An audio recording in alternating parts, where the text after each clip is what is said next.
আজকে যার ঘটনা আপনাদের সাথে শেয়ার করব উনি একজন কওমি মাদ্রাসার শিক্ষক। ওনার নাম মোহাম্মদ নাজিম আরাবি। ওনার বাড়ি নোয়াখালী জেলার রাজগঞ্জ ইউনিয়নের, এটা মূলত বেগমগঞ্জ উপজেলার মধ্যে পড়েছে, তো রাজগঞ্জ ইউনিয়নের আলাদিনগর গ্রামে। তো উনি যখন এই ঘটনাটি পাঠিয়েছেন, আমরা সিলেক্ট করলাম, আমি ওনার সাথে কথা বললাম। উনি জানালেন যে উনি কওমি মাদ্রাসার শিক্ষক এবং ওনার স্টুডেন্টরা মাঝে মাঝেই ওনাকে বলেন যে হুজুর একটা ভয়ের ঘটনা বলেন।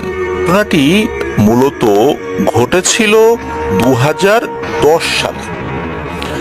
তো ঘটনাটি উনি কিভাবে সংগ্রহ করেছেন সেটা হচ্ছে যে ওনার এক বন্ধু ছিল, ফেসবুকে সেই বন্ধুর সাথে পরিচয়, যার বাড়ি রাঙামাটি জেলার জোড়াছড়ি উপজেলার একটি গ্রামে। আর ওনার ওই বন্ধু নানার বাড়ি চট্টগ্রামের সন্দ্বীপে। 2010 সালে ওনার ওই বন্ধুর মা, বন্ধুর নামটা বলে দিচ্ছি, বন্ধুর নাম হচ্ছে হোসেন। তো এই হোসেন ভাইয়ের মা ওনাদেরকে নিয়ে হোসেন ভাইয়ের নানা বাড়িতে বেড়াতে গিয়েছেন। নানার বাড়ির এলাকা দেখতে দিনের বেলা যেমন সুন্দর, রাতের বেলা কিন্তু একদম স্তব্ধ, নীরব। ওনারা 3 ভাই 2 বোন, এই 5 ভাই বোন আর কি। আর 2010 সালে ওইখানে কিন্তু ইলেকট্রিসিটি ছিল না, যেখানে ওনাদের নানার বাড়ি বা গ্রাম যেটা। ওনার যে ছোট বোন ওই সময় আর কি, ওই 2010 সালের কথা বলছি, তখন তার বয়স 6-7 বছর ছিল। নানার বাড়ির আশেপাশে অনেক বড় বড় আম বাগান ছিল, যেটা ওনার নানার নিজস্ব। আর এই আম বাগানের পাতা ডাল যেগুলো শুকিয়ে যেত, পড়ে যেত, এগুলো দিয়ে কিন্তু এই নানার বাড়ির লোকেরা রান্না বাড়া করতেন। তো হয়েছে কি, একদিন বিকেল বেলা এই হোসেন ভাইয়ের মা হোসেন ভাইয়ের বোনকে বলেন যে যা তো কিছু পাতা কুড়িয়ে নিয়ে আয়, ঝাড়ু দিয়ে নিয়ে আয়, রাতের বেলা রান্না করতে হবে। রান্নাটা মোটামুটি আছে, সকালে তো আবার নাস্তা বানাতে হবে। ওই সময়ের পাতা নাই। তো ওনার বোনের নাম হচ্ছে আসমা। তো এই আসমা আপা, উনি তো ওই সময় ছোট মানুষ, 6-7 বছর বয়স। তো উনি কি করেছেন, ওই বিকালের দিকে ওই আম বাগান যেখানে কাছেই ছিল, মানে বাসা থেকে সেটা দেখা যায়, ওখানে চলে গিয়েছেন একটা ঝাড়ু নিয়ে, ওটাকে শলা বলে আর কি। তো এটা নিয়ে চলে গিয়েছেন, আর বড় একটা বস্তা নিয়ে গিয়েছেন, মানে যতটুকু ভরতে পারেন আর কি ওর ভিতরে পাতা। উনি ওখানে ঝাড়ু দিচ্ছেন, ঝাড়ু দিয়ে পাতা এক জায়গায় করছেন, আর ওই পাতাগুলো বস্তার মধ্যে উনি ঢুকাচ্ছেন। এখন হয়েছে কি, ছোট মানুষ, কখন যে কাজ শেষ করে দ্রুত বাড়িতে আসতে হবে এই বিষয়টা তার অভিজ্ঞতা কম। সন্ধ্যা যে হয়ে যাচ্ছে সেটার দিকে তার খেয়াল নাই। এদিকে সূর্য ডুবে গেছে, উনি পাতা ঝাড়ু দিচ্ছেন, মনে করছেন যে আরে আলো তো আছেই, মাগরিবের আজান যখন হয় তখনও তো আলো থাকেই। এদিকে আজান হয়ে গেছে। আর তখন গ্রামের মসজিদগুলোতে, ওখানে ওই গ্রামে যেগুলো ছিল, দেখা গিয়েছে যে ইলেকট্রিসিটি নাই, তো বেশ কিছু মসজিদে মাইক নাই। আর মাইক যেগুলোতে আছে বেশ দূরে দূরের মসজিদ, অনেক সময় দেখা যাচ্ছে যে মানুষ যখন কাজ করে আর পাতা যখন ঝাড়ু দেওয়া হয় তখন তো এক ধরনের খসখস শব্দ হয়। উনি আর ওই আজানের শব্দটা শোনেন নাই। উনি ঝাড়ু দিচ্ছেন, পাতা ভরছেন, এরকম করতে করতে প্রায় রাত নেমে এসেছে। এদিকে ওনার মা, উনি চিন্তা করছেন কি ব্যাপার, এখনো আসে না কেন। তবে দূর থেকে কিছুক্ষণ আগে তাকে দেখেছেন আর কি। তো হঠাৎ করে কি হয়, ওই আম বাগানের একদম শেষের দিকে একজনের ডাক দেওয়ার শব্দ ওনার বোন এই আসমা পাপান। ওইদিকে তাকিয়ে দেখেন প্রায় 6-7 ফুট উচ্চতার মতো একটা লম্বা অবয়ব, আলখেল্লার মতো কিছু একটা পরা, সাদা টাইপেরই আলখেল্লা টাইপ, এরকম কিছু পরা ছিল আর কি। ওরকম একটা জিনিস দাঁড়িয়ে আছে। সেটা যে বৃদ্ধ বিষয়টা এরকম না, মনে হচ্ছে তরুণ যুবক এরকম টাইপের আর কি। তো ওই অবয়বটা এই আসমা আপাকে হাত দিয়ে ইশারা করে ডাকছে সেখানে যাওয়ার জন্য। এদিকে আসমা আপা, উনি মানুষ ছোট, এটা সত্য, কিন্তু উনি বুঝতে পেরেছিলেন যে এই সময়ে এইখানে এত লম্বা মানুষ কি করে? আর উনি তো অপরিচিত, এভাবে কেউ ডাকলে তো এই সময় যাওয়া যাবে না কোথাও। উনি ওই দিকে আর যান নাই। উনি কি করেছেন, ওই যে পাতার যে বস্তাটা, এটা উনি টানতে টানতে বাসায় চলে আসেন। আর বাসায় যখন ঢোকেন তখন মোটামুটি বেশ অন্ধকারই নেমে আসছে আর কি। হালকা একটু আলো কোথাও কোথাও দেখা যাচ্ছে, তবে সেই আলোতে দূরের জিনিসগুলো স্পষ্ট দেখা যায় না। উনি তো বাসায় চলে আসেন। তো বাসায় গিয়ে এই বিষয় নিয়ে কাউকে কিছু বলেন নাই, উনি নিজের মতো চলছেন। তারপর থেকে তেমন কিছু হয়নি। মূলত এরপর থেকে কিছু ঘটনা শুরু হয়ে যায়। আবার সেই যেই চট্টগ্রাম মানে রাঙামাটি জেলার যে জোড়াছড়ি থানার যে গ্রামটা, সেখানে ওনারা চলে আসছেন।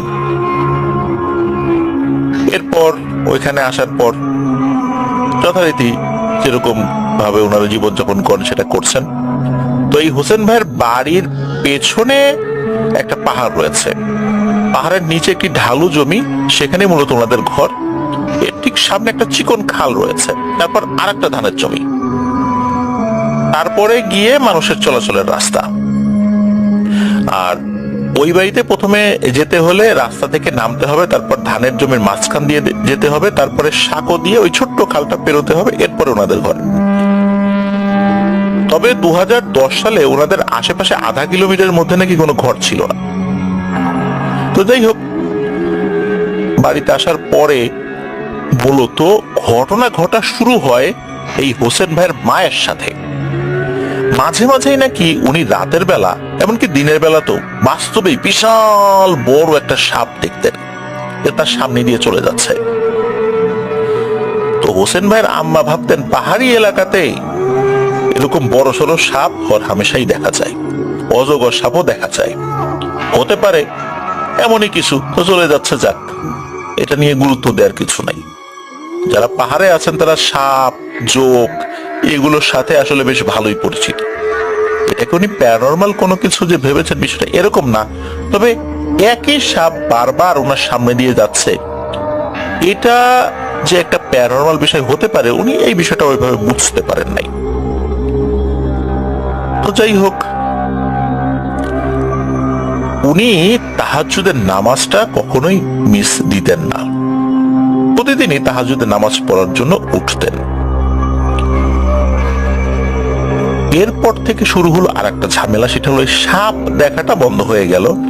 কিন্তু তাহাজ্জুদের নামাজের সময় উনি যখন উঠতেন, ওযু করে যখন ঘরে ঢুকবেন, তখন কি হতো, এই হোসেন ভাইয়ের যেই ছোট ভাই, তার গলা নকল করে মা মা মা বলে 3 বার ডাকতো।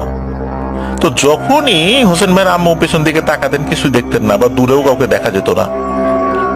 তো এইভাবে কিন্তু প্রতিদিনই, প্রায় প্রতিদিনই, মাঝে মাঝে 2-1 দিন হয়তো বা গ্যাপ যেত, এরকম মা মা বলে ডাকে। অথচ তিনি কিন্তু জানেন যে তার ছেলে ঘরের মধ্যেই শুয়ে আছেন। এরকম প্রতিদিন যে ডাকে, উনি এই বিষয়টায় ভয় পান। তবে একটা সময় এই বিষয়টা আসলে উনি স্বাভাবিকভাবেই নিয়েছেন, যে তাহাজ্জুদের নামাজ পড়তে উঠলে মাঝে মাঝে এই টাইপের ঘটনা অনেকেই বলেন যে জিনেরা এসে বিরক্ত করে, এরকম কিছু হয়তো বা হয়েছে বা হচ্ছে, এই জন্য উনি খুব বেশি এটা গুরুত্ব দেন নাই। তবে এই বিষয়টা যখন প্রতিনিয়ত ঘটছে, একটা পর্যায়ে এটা বিরক্তির পর্যায়ে চলে যায়। ভয় না, ভয়টা একটা সময় বিরক্তিতে রূপ লাভ করে। তো একদিন তাহাজ্জুদের নামাজ পড়ার জন্য ওযু করে উনি ঘরে ঢুকবেন, আবার পিছন থেকে ওই যে মা মা মা বলছে, তখন উনি বিরক্ত হয়ে ঘুরে বলছেন, যারে বাপুরে, তোমার যদি মা ডাকার এতই শখ থাকে তা আসো মায়ের সাথে দেখা করো, এইভাবে প্রতিটা দিন আমাকে বিরক্ত করো কেন? এটা বলেই উনি ঘুরে আবার ঘরে যখন ঢুকতে যাবেন, তখন মনে হলো একটা গরম বাতাস এই জিনিসটা পাশ কাটিয়ে চলে গেল, ঘরের মধ্যে ঢুকলো। এরপরে উনি আর কোনো কিছু ফিল করেন নাই। তো ওই দিন হোসেন ভাইয়ের আম্মু তাহাজ্জুদের নামাজ পড়েছেন, তারপরে সকালবেলা ফজরের নামাজ পড়ে একটু ঘুমান উনি, এরপরে ওঠেন। ঘুমানোর পর যখনই উনি উঠবেন তখন উনি অনুভব করলেন ওনার অনেক জ্বর আসছে এবং শরীরের বিভিন্ন জায়গায় অনেক ব্যথা উনি অনুভব করেন। তো হোসেন ভাইয়ের আম্মুকে চিকিৎসা করানো শুরু হলো। মোটামুটি 2 থেকে 3 দিন এরকম চিকিৎসা করানো হয়, তবে জ্বর ওইভাবে ভালো হচ্ছিল না। ঠিক 5 দিনের মাথায় ওনার আম্মু যখন তাহাজ্জুদের রক্ত উনি যেই রুমটাতে ছিলেন, তো উনি হঠাৎ করেই কারো উপস্থিতি টের পেলেন। উনি তাকিয়ে দেখলেন যে ঘরে কেউ নাই। ঘরে কেউ নাই বলতে ওরকম প্যারানরমাল কোনো কিছুর উপস্থিতি ওই সময় ঘরে নাই, সকলে ঘুমিয়ে আছে। হঠাৎ করেই হোসেন ভাইয়ের আম্মুর সামনে একটি আলোক রশ্মি দেখা গেল। ওই আলোর বিন্দুটা আস্তে আস্তে বড় হতে শুরু করলো, একটা পর্যায়ে একটা মানুষের অবয়বে রূপান্তরিত হলো। হোসেন ভাইয়ের আম্মু দেখলেন যে তার সামনে বেশ উঁচা লম্বা আলখেল্লা পরিহিত হুজুর টাইপের একজন মানুষ দাঁড়িয়ে আছেন। ওরকম বৃদ্ধ না, বেশ জোয়ান টাইপেরই লোক, মানে যুবক টাইপের লোক দাঁড়িয়ে আছেন। তো ওই অবয়বটা নিজে থেকেই হোসেন ভাইয়ের মাকে সালাম দিলেন। হোসেন ভাইয়ের আম্মু সালামের উত্তর দিয়ে জিজ্ঞেস করলেন যে আপনি কে? তখন ওই জুব্বা পরিহিত লোকটি উত্তর দিলেন, আমি সেই যাকে আমি যিনি প্রতিনিয়ত আপনাকে ডাকে, আমি হচ্ছি সেই। তো আপনি তো এখন অসুস্থ, ওভাবে তো সুযোগ পাচ্ছিলাম না আপনার সাথে দেখা করার।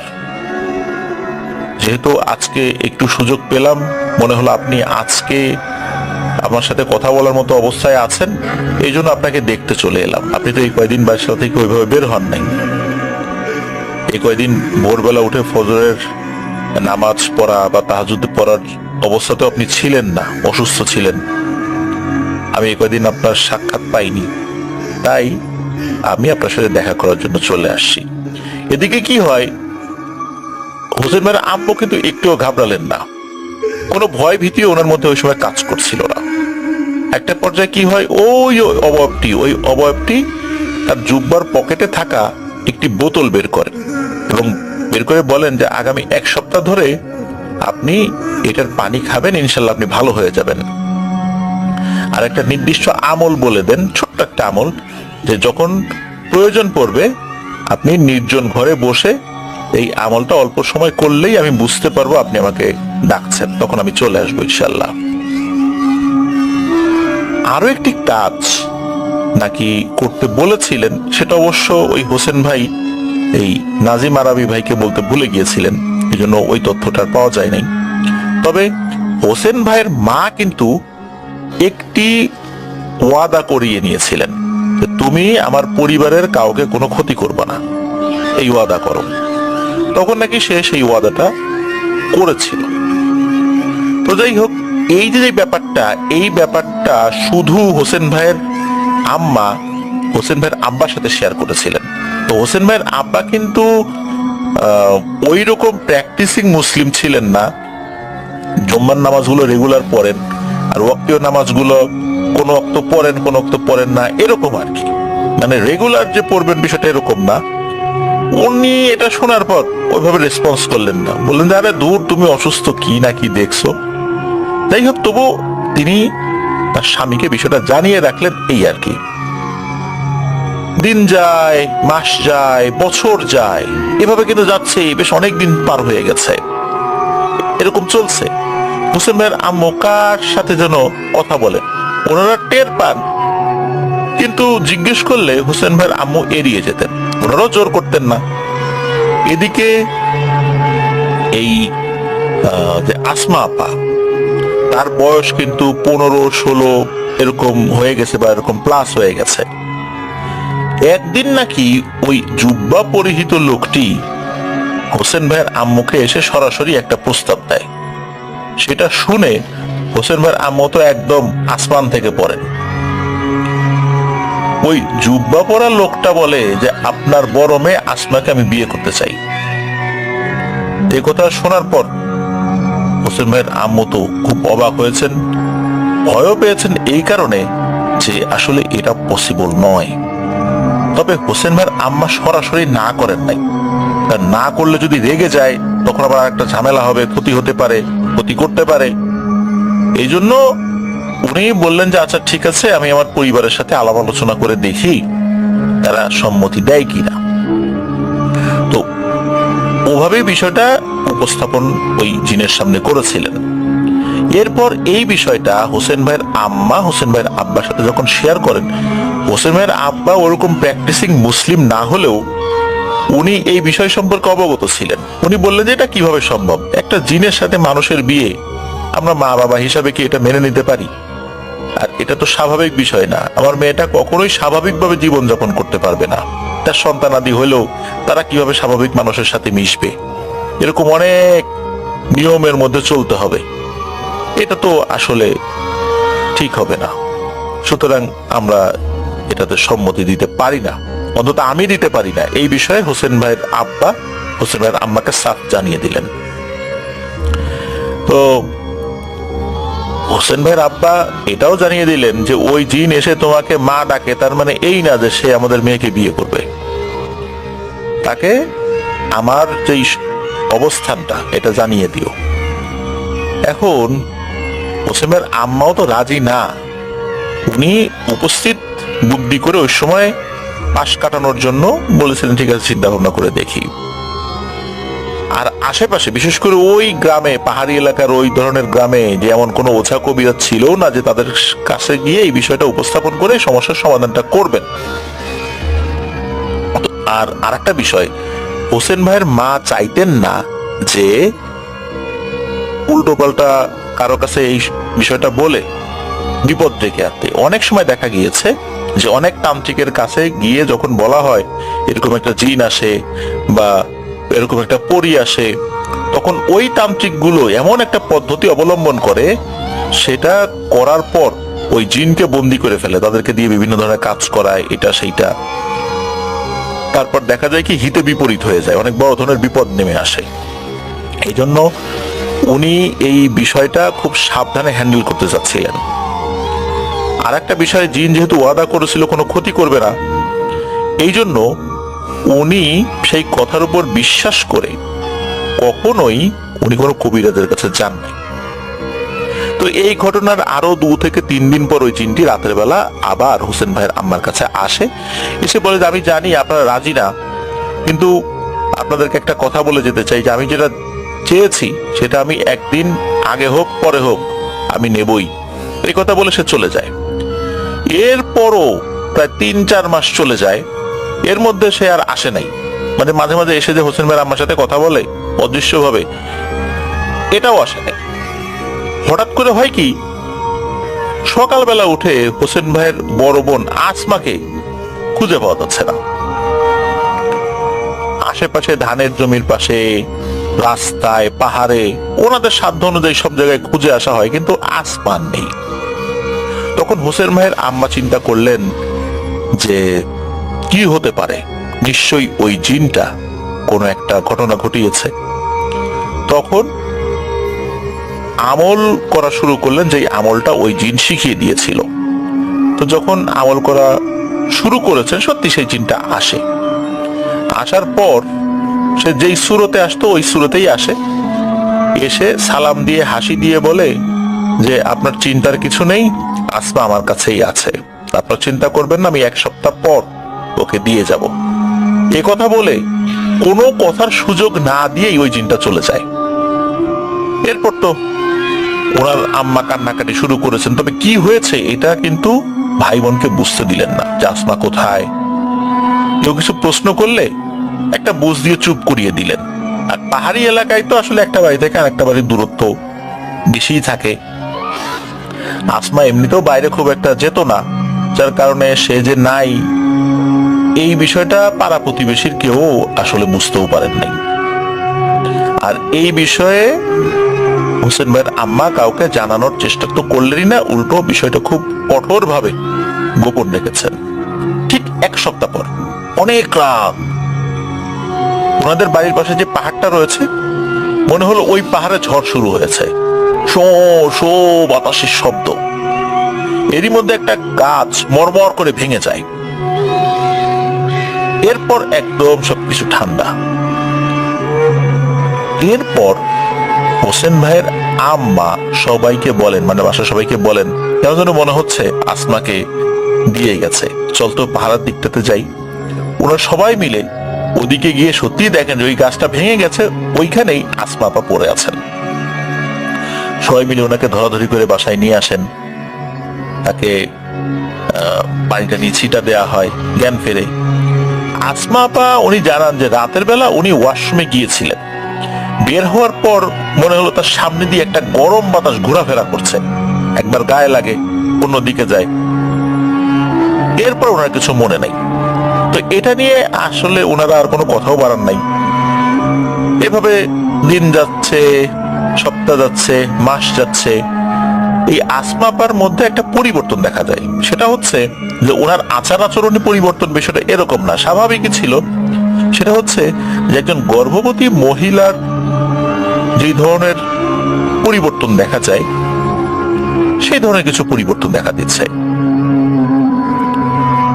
তখন তো হোসেন ভাই বা অন্য যারা ভাই বোনরা ছিল, ওরা তো ছোট মানুষ, অত কিছু বুঝতে পারতেন না। কিন্তু হোসেন ভাইয়ের আম্মা আব্বা বিষয়টা কিন্তু বুঝে গেছেন।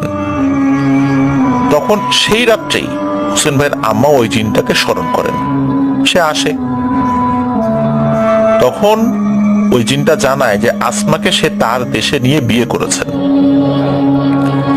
এই কারণেই মূলত তার বোন, মানে হোসেন ভাইয়ের বোন, তিনি প্রেগনেন্ট, গর্ভবতী হয়েছেন।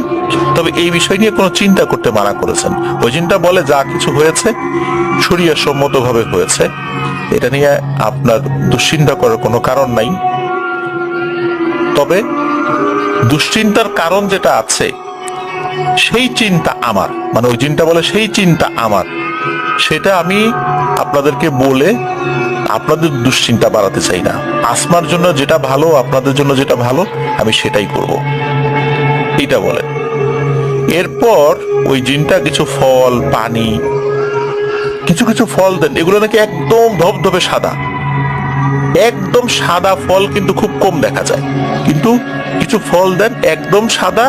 আর এটা যে কি ফল এটা ওইভাবে আসলে বোঝাও যায় না।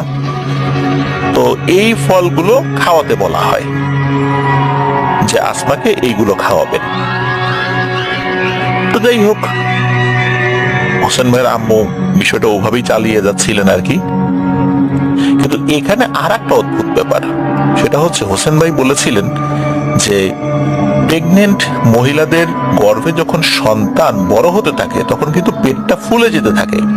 অদ্ভুত ব্যাপার হলো আসমা আপার শুধু এই আলামতটা ছাড়া, গর্ভবতী মহিলার যে ধরনের আলামত থাকে তার সব আলামত ছিল, কিন্তু এই জিনিসটা ছিল না। অদ্ভুত ব্যাপার, তার পেট কিন্তু উঁচু হয়ে যাচ্ছিল না। যাই হোক, এরকম তো বাহ্যিকভাবে দেখা যাচ্ছিল, কিন্তু এই যে আসমা আপা, উনি কিন্তু ফিল করতেন যে ওনার পেটের ভিতরে কিছু একটা আছে। একদিন রাত্রে সেই জিন এসে হোসেন ভাইয়ের আম্মুকে জানিয়ে যান যে আগামী 3 দিনের মধ্যে এই আসমা আপার নাকি ডেলিভারি হবে। এখানে একটা ব্যাপার, সেটা হচ্ছে যে ডেলিভারি কিন্তু একটা নির্দিষ্ট সময় থাকে। হঠাৎ করে জিন এসে বলে 3 দিনের ভিতরে আসমার ডেলিভারি হবে। বিষয়টা ওনাদেরকে অবাক করার মতো মনে হওয়ার কথা, কিন্তু হোসেন ভাইয়ের আম্মু আসলে অবাক হন নাই, কারণ এখানে কোনো কিছু যে স্বাভাবিকভাবে হচ্ছে না এটা তো উনি বুঝতে পেরেছিলেন। আর ওই জিনটা নাকি কিছু জিনিসপত্র দিয়ে গিয়েছিলেন বাচ্চা ডেলিভারি হওয়ার সময় কাজে লাগে এমন কিছু জিনিস। তো যাই হোক, বাচ্চাটা স্বাভাবিকভাবেই ভূমিষ্ঠ হয়, একটা মানুষের সন্তান যেভাবে ভূমিষ্ঠ হয় তাকে দেখা যাচ্ছিল, কোলে নেওয়া যাচ্ছিল, মানে সে একটা মানুষ। আর ওই জিনটা বলেছিল যে বাচ্চা ভূমিষ্ঠ যখন হবে তখন এই জিনটা সে আশেপাশেই থাকবে, কোনো ধরনের বিপদ আপদের কোনো সম্ভাবনা ইনশাল্লাহ নাই। তো যাই হোক, সত্যি এর ঠিক 2 দিন পর একদিন ভোরের সময়, মানে ফজরের নামাজের কিছু আগে, তখন এই আসমা আপার একটি ফুটফুটে কন্যা সন্তানের জন্ম হয়। এত সুন্দর ফুটফুটে বাচ্চা, এটা আসলে সচরাচর দেখাই যায় না, এটাই জানিয়েছেন হোসেন ভাই। তো যাই হোক, এরপর কি হয়েছে, হোসেন ভাইয়ের আম্মা বাচ্চাকে কোলে নিয়ে ঘরের বাইরে বের হয়েছেন। এই যে ব্যাপারগুলো হচ্ছে, এগুলো কিন্তু বাহিরের কেউ জানে না। বাইরের যদি কোনো মহিলা এখানে থাকবে, বিষয় কিন্তু এরকম না। বাচ্চাকে কোলে নিয়ে ঘরের বাইরে যায়, এরপর কিছুক্ষণ পরে ফেরত আসে। বোঝা যাচ্ছিল ওই জিনকে বাচ্চাটি দেখানোর জন্য উনি গিয়েছেন। তো যাই হোক, একটা পর্যায়ে বাড়ির সকলেই তো অবগত, কারণ ওই সময় তো হোসেন ভাই ওনারা তো ছোট থাকলেও মোটামুটি এই বিষয়গুলো বুঝতে তো অসুবিধা হওয়ার কথা না। এরপর ওনার আম্মু সব কথা ভাই বোনদেরকে খুলে বলেন। উনি বলেছিলেন যে তোমাদের কাছে একটা জিনিস সে সম্মতি চাই, সেটা হচ্ছে ওই জিনটা বলেছে যে আমরা এই বাচ্চাকে চাইলে রেখে দিতে পারি, চাইলে তাকে দিয়ে দিতে পারি। এখন তোমরা বলো আমরা এখন কি সিদ্ধান্ত নিতে পারি। এখন এই বিষয়ে সিদ্ধান্ত দেওয়ার সবচেয়ে গুরুত্বপূর্ণ ভূমিকা পালন করেছেন হোসেন ভাইয়ের আব্বা। উনি কিছুক্ষণ চুপ থেকে বাড়ির সবাইকে বললেন যে দেখো, এই যে ঘটনাটা ঘটছে, এটা কি কেউ বিশ্বাস করবে? সমাজের কেউ বিষয়টা কি মেনে নেবে যে জিন বিয়ে করেছে, জিনের ঔরস সন্তান এটা? বরঞ্চ কি হবে যে এই আসমার বদনাম হবে, যেহেতু সামাজিকভাবে তার বিয়েই হয়নি, জিনের দেশে বিয়ে হয়েছে কি হয় নাই, এসব বিষয় তো মানুষ বিশ্বাস করবে না। সুতরাং এই বিষয়টা এরকমই হওয়া উচিত যে এই শিশুটাকে ওই জিনটাকে দিয়ে দাও, সে তার মতো করে লালন পালন করুক, সে তার মতো করে বড় করুক, আর অল্প কয়েকদিন এই শিশু বাচ্চাটিকে আসমা তার বুকের দুধ পান করা, এরপরে জিনটাকে দিয়ে দাও। এটাই আমার মনে হয় ভালো হবে। তো হোসেন ভাইয়ের আব্বুর কথাটা সত্যি খুব যুক্তিসঙ্গত ছিল, সকলে এটা মেনে নিলেন। এরপর অল্প কয়েকদিন বাচ্চাটাকে রাখা হয়, এরপর ওই জিনটাকে দিয়ে দেওয়া হয়। তো যাই হোক, দেওয়ার সময় এটা বলা হয় যে আমি আমার নাতনিকে দেখতে চাইলে কিন্তু নিয়ে আসবা, আমি দেখতে চাই। এরপরে ওই জিনটা প্রতিশ্রুতি দেয়, হ্যাঁ আপনারা যখন দেখতে চাইবেন তখনই তাকে নিয়ে আসা হবে, এটা নিয়ে দুশ্চিন্তার কোনো কারণ নাই। তবে দুশ্চিন্তার যে কারণটা আছে, আবারও বলছি, সেই চিন্তা আমার, আসলে সেই চিন্তাটা কি ছিল কোনোভাবেই ওই জিনটা ওই সময় বলতে চাচ্ছিলেন না। হয়তোবা এটা জানালে কোনো একটা অশান্তি হতে পারে বা কোনো একটা সমস্যা হতে পারে। কি লুকাচ্ছিল এটা অবশ্য পরে বোঝা গেছে। আমরা এই ঘটনার একদম শেষ দিকে চলে এসেছি, এখন সেই বিষয়টা আস্তে আস্তে উপস্থাপন করব। তো যাই হোক, ব্যাপারটা হলো কি, এই ঘটনার বেশ কিছুদিন পর থেকে এই আসমা আপার সাথে কিছু ভয়ের ঘটনা ঘটতে শুরু করে। উনি ভয়ঙ্কর একটা নারী মূর্তি দেখতেন, খুব ভয়ঙ্কর স্রোতে আসতো, ভয় দেখানোর চেষ্টা করতো, তবে কোনো ক্ষতি করতে পারতো না। এরকম বেশ কিছুদিন হয়েছে। পরবর্তীতে জানা যায় ওই যে জিনটা, তার দেশে তার আর একটা স্ত্রী আছে। মূলত আসমাকে সে যখন নিয়ে গিয়েছিল তখন ওই স্ত্রীটা বিষয়টা মেনে নিতে পারে নাই, সে আসমাকে হত্যা করত, এরকম একটা সিচুয়েশন তৈরি হতে পারত। এই জন্য আসমাকে সে আবার দিয়ে যায়। আর একটা বিষয় হলো, যেহেতু একটা সন্তান হয়ে গেছে, আসমাও জীবিত আছে, ওই জিনের স্ত্রী, সেও জিন, সে মাঝে মাঝে এসে এই আসমা আপার উপর প্রভাব বিস্তার করার চেষ্টা করত, ভয় দেখানোর চেষ্টা করত। তখন আবার ওই জিনটাই এই বিষয়টা হ্যান্ডেল করত, মানে আসমা আপার জিন হাজবেন্ড যিনি, সেই বিষয়টা হ্যান্ডেল করত। মূলত এটাই ছিল দুশ্চিন্তার কারণ, যেটা ওই জিনটা শুরুর দিকে কৌশলগত কারণে বলেনি। আসমা আপার কিন্তু বিয়ে হয়ে গেছে, ওনার কিন্তু এখন সন্তান আদিও আছে। ওনার প্রথম সন্তান একটি মেয়ে, ওই যে এই সন্তানটা মেয়ে, সে নাকি ছোটবেলা থেকেই বলে, কেউ যদি ওকে কিছু বলতো, যে কেউ তাকে গালি দিল, ধমক দিল, তখন ওই মেয়েটি নাকি বলে ওঠে, এই আমাকে যদি তোরা কিছু বলিস আমি কিন্তু আমার আপারে খবর দিব, আমার আপা কিন্তু এসে দেখিস তোদেরকে কি করে, আমার আপা কিন্তু আসে, আমার আপা আমার সাথে খেলে, আমি আপার কাছে নালিশ করব কিন্তু। দেখেন, আসমা আপার প্রথম যে সন্তানটা হলো, বিশেষ করে দ্বিতীয় ওনার যে বিয়েটা হলো, ওই সন্তান অদৃশ্যভাবে কারোর সাথে খেলে এবং সে জানে যে তার একটা বড় বোন আছে।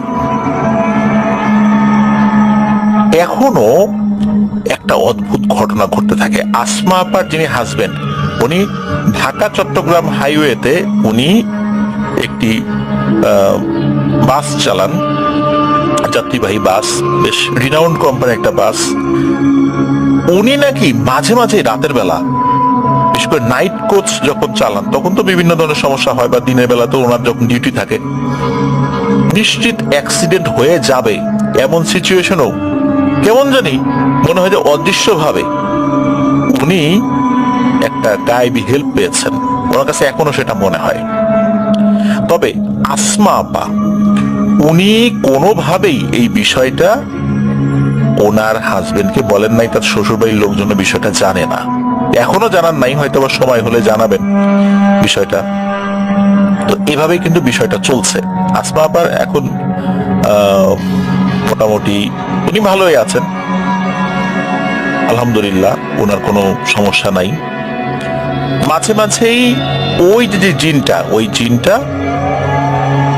আসমা আপার কাছে এসে বিভিন্ন ফলমূল এটা দিয়ে যায়, এমনকি এই হোসেন ভাইয়ের আম্মা তার কাছে এসেও বিভিন্ন ধরনের হাদিয়া, উপঢৌকন এগুলা দিয়ে যায়। তো এভাবেই চলছে।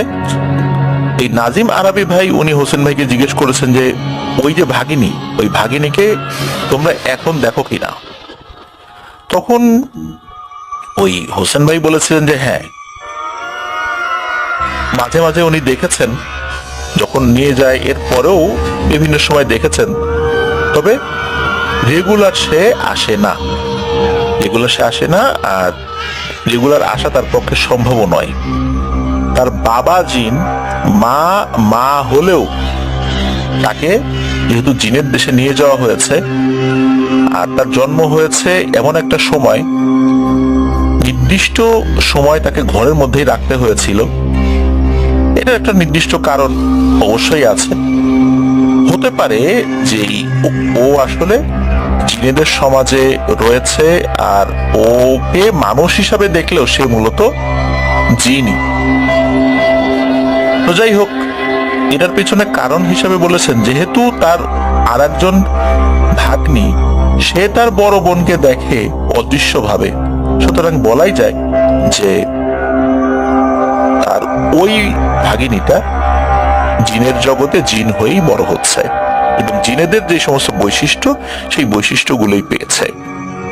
তো এটাই ছিল ঘটনা। ঘটনাটি বলার আগে একটা লেজেন্ড আপনাদের সামনে উপস্থাপন করাটা জরুরি বলে মনে করছি। আপনারা ঝিনাইদহ জেলার ঢোল সমুদ্র নামে একটা জায়গা রয়েছে, একটা বিশাল পুকুর রয়েছে। এইটার কথা অনেকেই জানেন, ইউটিউবে সার্চ দিলেও ঢোল সমুদ্র সম্পর্কিত তথ্য পেয়ে যাবেন। তো এরকম বেশ কিছু ঘটনা বাংলাদেশের বিভিন্ন প্রান্তে কিন্তু ছড়িয়ে ছিটিয়ে আছে, যেগুলো মিথ বা লেজেন্ড হিসাবেই আমাদের মধ্যে প্রচলিত। তো এমনই একটি জায়গা কুড়িগ্রামে রয়েছে। ওখানে একটা বিখ্যাত মেলা হয় বহু বছর ধরে, অনেক যুগ ধরে চলছে। ওখানে একটা রাজার বাড়ি ছিল একটা সময়। খরার মৌসুমে তীব্র পানি সংকটে পড়ত পুরো গ্রাম। তো সেই রাজা একটি পুকুর খননের সিদ্ধান্ত নেন। দিনমজুরদের দিয়ে সেই পুকুর খননের কাজ শুরুও করেন উনি। কিন্তু অনেক দূর খোঁড়ার পরেও পানি আর ওঠে না। রাজা আরো গভীর করার নির্দেশ দেন, আরো গভীর করতে হবে, তাহলে হয়তো পানি উঠবে। কিন্তু তারপরেও পানি ওঠে না। রাজা বিষয়টি নিয়ে খুব চিন্তায় পড়ে গেলেন। একদিন রাজা স্বপ্নের মধ্যে দেখলেন মহিলা পুরুষ মিশ্রিত গলায় একটা ছায়া অবয়ব বলছে, তুই তোর 2টি মেয়েকে দিয়ে পুকুরের মধ্যে নামিয়ে একটি বিশেষ পূজা করাবি, তারপর দেখবি পানি উঠে যাবে। যেহেতু রাজা হিন্দু ধর্মাবলম্বী ছিলেন, তাই তিনি এই স্বপ্নের ব্যাপারটি পরের দিন তার অধীনে থাকা মন্দিরের পুরোহিতকে জানান। মন্দিরের পুরোহিত বলেন, তাহলে তো রাজা মশাই পূজাটা করাই উচিত। সেদিন দুপুরবেলা থেকে পূজা শুরু করে দেন তারা পুকুরের মধ্যে নেমে। বেশ কয়েকজন মানুষ কিন্তু ছিল সেখানে, যেমন রাজা, তার 2 মেয়ে, যাদের নাম সিন্দুর আর মতি। এরকম আরো অনেকেই ছিল সেখানে।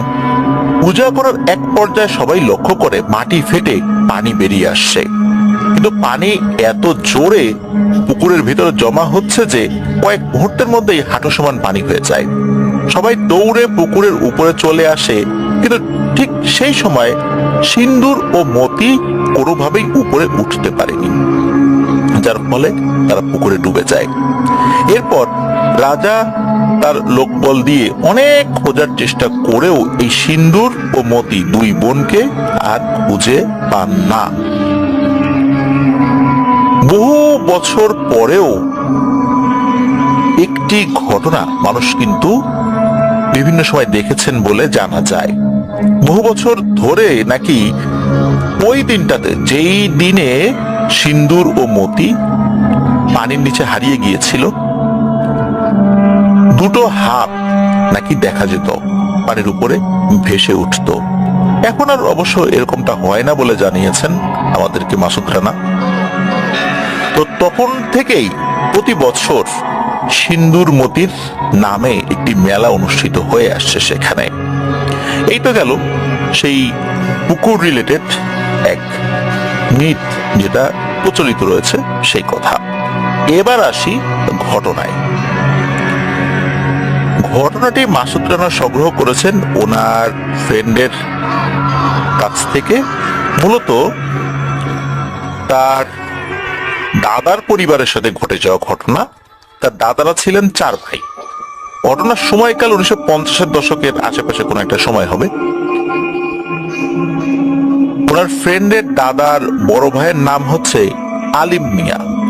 তার বয়স যখন 9-10 বছর, তখন সে তার বাবার কাছে জিদ ধরে যে এই যে সিন্দুরমতি মেলায় যাবে।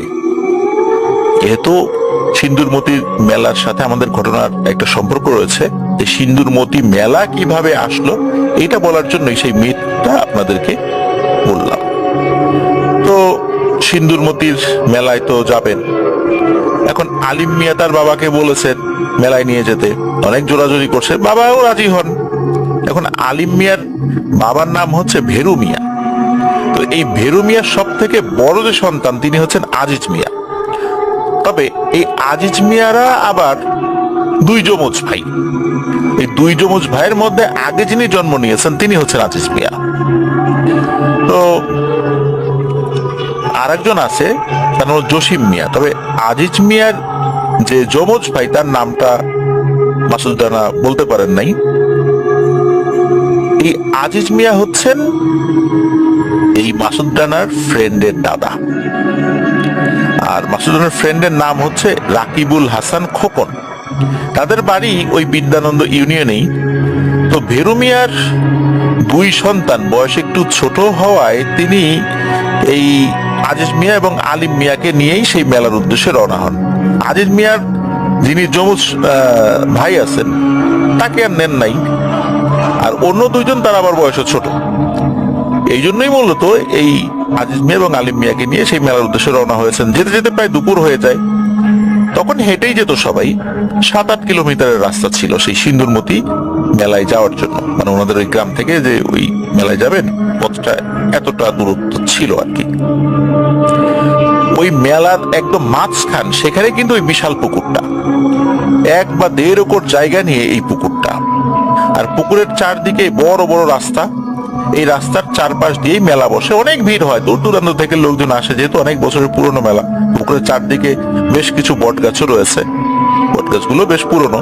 তো তারা মেলায় গিয়েছেন, ঘোরাঘুরি করেন, টুকটাক খাবার খায়, কিছু কেনাকাটা করে। হঠাৎ ভেরু মিয়া লক্ষ্য করেন যে আজিজ মিয়া তাদের সাথে নাই। ভেরু মিয়া ভাবে, হাই হাই, বাচ্চা কই গেল, এত ভিড়ে এই বাচ্চা খুঁজবো কিভাবে। তো তিনি কি করেছেন, আলিম মিয়াকে এক সাইডে একটি বট গাছের নিচে রেখে বলেন যে আলিম তুই এখানেই থাক, আমি খুঁজে দেখি আজিজ গেল কই। কিছুক্ষণ পর তার বাবা আজিজ মিয়াকে খুঁজেও পান। তিনি আজিজ মিয়াকে নিয়ে সেই বট গাছের কাছে আসেন, কিন্তু এখন দেখা যায় আলিম মিয়া নেই। ওখানে চতুর্দিকে 4 থেকে 5টি বট গাছ ছিল, কিন্তু পুকুরের কোনায় কোনায় একটি করে। তিনি ভাবলেন হয়তো বা অন্য বট গাছের নিচে রেখে গেছেন, বুঝতে পারেন নাই যে আসলে এইটাই সেই বট গাছ কিনা, দেখি অন্য বট গাছের নিচে যাই। তো উনি অন্য বট গাছের কাছে যান। সেখানে গিয়েও আলিম মিয়াকে উনি আর খুঁজে পান না। তিনি ভাবেন কেউ ছেলেকে লোভ দিয়ে আবার নিয়ে গেল নাকি, কারণ ওই সময় নাকি ছেলে ধরা অনেক ছিল। ওনাদের এলাকায় এই টাইপের লোকদেরকে ছাওয়া ধরা বলা হয় আর কি। তো তিনি সবগুলো এই বট গাছের নিচে খোঁজেন, যখন দেখা গেল নাই, এরপর মেলায়ও খুঁজতে থাকেন, কিন্তু না, কোনোভাবেই উনি এই আলিম মিয়াকে আর খুঁজে পান না। কি করবেন, এদিকে মেলার লোকজনও কমে আসছে। উনি কিছু মানুষের ভিড় দেখতে পান একটা জায়গায় দূর থেকেই।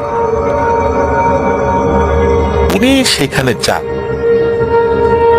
ওই জায়গাতে বাঁশঝাড়ের মতো একটা জায়গা ছিল আর কি, ওখানে কিছু লোকজন জটলা করে দাঁড়িয়ে আছে। তো উনি ওই জায়গায় ওই আজিজ মিয়াকে নিয়েই গিয়েছেন। গিয়ে দেখেন যে এই আলিম মিয়া ওই বাঁশঝাড়ের মধ্যে অচেতন অবস্থায় পড়ে আছে। মূলত এক লোক সেই দিকটাতে গিয়েছিলেন তার একটা জরুরত স্বার্থে, জল বিয়োগ করার জন্য গিয়েছিলেন। তো ওখানে যে ঝোপঝাড়, বাঁশ বাগান এরকম আছে যায়, এখনো ওরকমই প্রায় আছে বলতে হবে। তো তিনি মূলত ওই লোকের মানে ওই লোকটা ওইখানে গিয়ে দেখেন যে এরকম একটা ছেলে পড়ে আছে। এরপর উনি চিৎকার চেঁচামেচি করেন, লোকজন চলে আসে। তো ওই কারণেই ওখানে ওই জটলাটা হয়েছে। তো যাই হোক, ভেরু মিয়া ওখানে গিয়ে দেখেন যে তার ছেলে যেটা, তো উনি ছেলেটাকে কোলে করেন। এখন যেহেতু 7-8 কিলোমিটার পথ, এভাবে কোলে করে পায়ে হেঁটে আসাটাও বেশ কষ্ট, এবং তাড়াতাড়ি বাড়িতে ফেরার আসারও একটা ব্যাপার ছিল। তো উনি ওই সময় একটা ঘোড়ার গাড়ির ব্যবস্থা করেন, করে আজিজ মিয়া, তারপর ভেরু মিয়া, আলিম মিয়া, এই 3 জন ফেরত আসেন। আলিম মিয়ার তো অচেতন অবস্থা, তখন ছোট মানুষ। বাড়িতে ফিরে আলিম মিয়াকে জ্ঞান ফেরানোর চেষ্টা ওনারা করেন। তারা খেয়াল করেন এই আলিম মিয়ার গালে থাপ্পড়ের একটা দাগ, এবং গালটা ফুলে লাল হয়ে আছে। যাই হোক, কিছুক্ষণ পর ঠিকঠাক মতো আলিম মিয়ার জ্ঞানও ফেরে, ঝাড়ফুঁকও করতে হয় নাই, জ্ঞান এমনিতেই ফেরত আসে। আলিম মিয়াকে জিজ্ঞেস করা হয় কি হয়েছিল। তা আলিম মিয়া বলেন যে আমি তো এই জল বিয়োগ করার জন্য ওই বাঁশঝাড়ের ঝোপের কাছে যাই, জল বিয়োগ করিও, হঠাৎ করে কে যেন আমাকে একটা থাপ্পড় মারে, এরপর আমি আর কিছু বলতে পারি না। মূলত এই কথা শোনার পর এই ভেরু মিয়া এক ইমাম সাহেবের কাছ থেকে পানি পড়া এনে দেন। রাতের বেলা আলিম মিয়া ঘুমিয়ে আছে। হঠাৎ করে এই আলিম মিয়া সাপ সাপ বলতে বলতে ঘুম থেকে উঠে চিল্লাতে থাকে। তার বাবাও উঠে যায়। ভেরু মিয়া ও আলিম মিয়া এক খাটে ঘুমাতেন, আর ভেরু মিয়ার স্ত্রী বাকি 3 সন্তানকে নিয়ে আর এক খাটে ঘুমাতো। তাদের ঘর 2টা ছিল, কিন্তু এই একটা ঘর থেকে আর একটা ঘরের ভিতরে ঢোকার আবার রাস্তা ছিল। তো ভেরু মিয়া উঠে জিজ্ঞেস করে যে হয়েছেটা কি। তো আলিম মিয়া বলেন যে আব্বা, আমি স্বপ্নে একটা বড় লাল রঙের সাপ দেখেছি, সাপটা আমাকে তাড়া করছে। ভেরু মিয়া বলেন আরে এসব কিছু না, ঘুমাও। রাতটা ওভাবে পার হয়ে যায়, সবাই আবার ঘুমিয়ে পড়েন। পরের দিন থেকে আলিম মিয়ার খুব জ্বর। সকালবেলা এক ডাক্তারকে নিয়ে আসা হয়, উনি গ্রাম্য ডাক্তার ছিলেন, উনি কিছু ওষুধ দিয়ে যান। তো সেদিন দুপুর বেলা সবাই তো বাইরে কাজ করছে, আর জ্বরে কাতরাচ্ছিল যেহেতু এই আলিম মিয়া তার ঘরে আছে, ঘুমাচ্ছিল ওই সময়। এই ভেরু মিয়া ওই ভর দুপুর বেলা ছেলের কি অবস্থা এইটা দেখার জন্য ছেলের ঘরে যখনই ঢুকেছেন তখনই উনি দেখতে পান লাল রঙের একটা মোটা সাপ, 6 থেকে 7 হাত লম্বার মতো হবে আর কি। এই সাপটা আলিম মিয়ার শরীরের উপরে শুয়ে আছে। মনে হচ্ছে তাকে পেঁচানোর চেষ্টা করছে, তবে আক্রমণাত্মক মনে হচ্ছে না। এখন ছেলের গায়ের উপর এই রকমের একটা সাপ দেখে বাবা তো ভয় পাবেন, এটাই স্বাভাবিক। তো উনি কি করছেন, দৌড়ে একটা লাঠি নিয়ে আসছেন। লাঠি দিয়ে এখন যদি ওনার ছেলের শরীরের উপর আঘাত করেন, সেই আঘাতটা তো ছেলের গায়েও লাগবে। এই জন্য কি করছেন, ওই লাঠির আগায় সাপটাকে ঢুকিয়ে সাপটাকে ছুঁড়ে দরজার বাইরে ফেলে দেন। একদম উঠোনে গিয়ে সাপটা পড়ে। এরপর উনি আর দেরি না করে হাতের ওই লাঠি দিয়ে ওই সাপটাকে সজোরে আঘাত করতে থাকেন। সাপটা উঠোনে পড়ে যাওয়ার পর পালিয়ে যাওয়ার চেষ্টা করেছিল, কিন্তু ভীরু মিয়া পালানোর কোনো সুযোগ দেয়নি। পিটাতে পিটাতে সাপটাকে মেরেই ফেলেন। শুধু যে মেরে ফেলেছেন তা না, মারার পরও সাপটার মাথা থেতলে দেন, লেজও থেতলে দেন। অনেকের মধ্যে একটা ধারণা আছে যে সাপের মাথাটা থেতলে দিতে হয়, তা না হলে সেটা আবার জীবিত হয়ে যায়। আবার শুধু মাথা থেতলে দিলে হয় না, লেজটাও থেতলে দিতে হয়, এরকম অনেকের মধ্যে একটা ধারণা আছে। মূলত ওই ধারণা থেকে উনি এই কাজটি করেন। তারপর আশেপাশের বাড়ি থেকে লোকজন আসে, তাদেরকে দেখেন, এই দেখো এরকম একটা সাপ ভয়ে ঢুকছিল, আলিম মিয়ার শরীরের উপরে উঠছিল, এই যে আমি তো এরকম করছি। এই বলে রাগে ওই ভেরু মিয়া সেই মরা সাপটিকে আবারও পেটাতে থাকেন। তো লোকজন বলে, আরে ভেরু মিয়া থামো থামো, এটা কি করলাম, ভর দুপুরবেলা এরকম একটা সাপ মারলা, আগে কখনো এই লাল রঙের সাপ তুমি দেখছো? এটা যদি জিনপরি হয় তাহলে তো সর্বনাশ। এ কথা শোনার পর ভেরু মিয়া বলেন, ভর দুপুরবেলা হয়েছে তাতে কি হয়েছে? ওকে কি আমি রেখে দিয়ে বিকেল বেলা সন্ধ্যার পরে মারবো নাকি? আমার ছেলের শরীরের উপরে উঠছে, যদি কামড় দিত আমি কি একটু দেখে দেখে মানে দাঁড়িয়ে দাঁড়িয়ে দেখবো আর দেখে দেখে মজা নিব? এটা কি হইতে পারে নাকি? আমার যেটা ভালো মনে হয়েছে আমি সেটাই করছি। এরপর উনি কি করেন, ওই সাপটিকে পাশে যে নদী রয়েছে, তিস্তা নদী, সেখানে ফেলে দেন। ওই রাতে এই ভেরু মিয়া একটা স্বপ্ন দেখেন, অনেকগুলো সাপ আলিম মিয়াকে পেঁচিয়ে ধরে আছে, আর দুইটা বড় বড় বিশাল দেহী সাপ ভেরু মিয়াকে বলছে, এরে ভেরু মিয়া, কাজটা কি ঠিক করলি? আমার বুকের ধন খালি করে দিলি? তোরও তো বাচ্চা কাচ্চা আছে। আমার বাচ্চা তো তোর বাচ্চার ক্ষতি করতে আসে নাই, শুধু দেখতে আসছিল। তুই এরকম একটা কাজ করতে পারলি, এবার দেখ আমরা কি করি, তোদের কাউকে আমরা ছাড়বো না। এরকম আরো কিছু কথা বলে। এরপর ভেরু মিয়ার ঘুম ভেঙে যায়।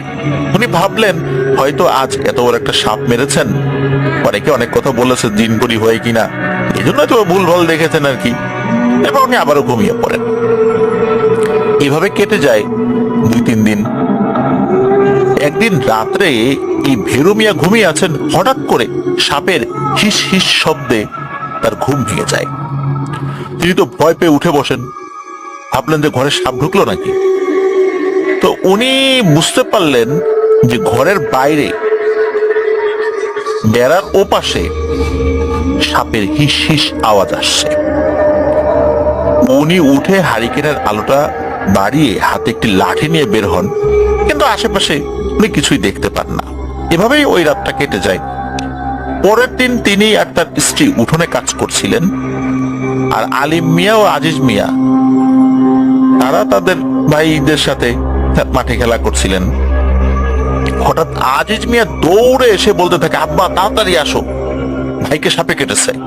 ভেরু মিয়া দৌড়ে দেন ছেলের কাছে, গিয়ে দেখেন এই আলিম মিয়া মাটিতে শুয়ে চিৎকার করে বলছে, রে মরে গেলাম রে, মরে গেলাম রে, আমার গা পুড়ে যাচ্ছে।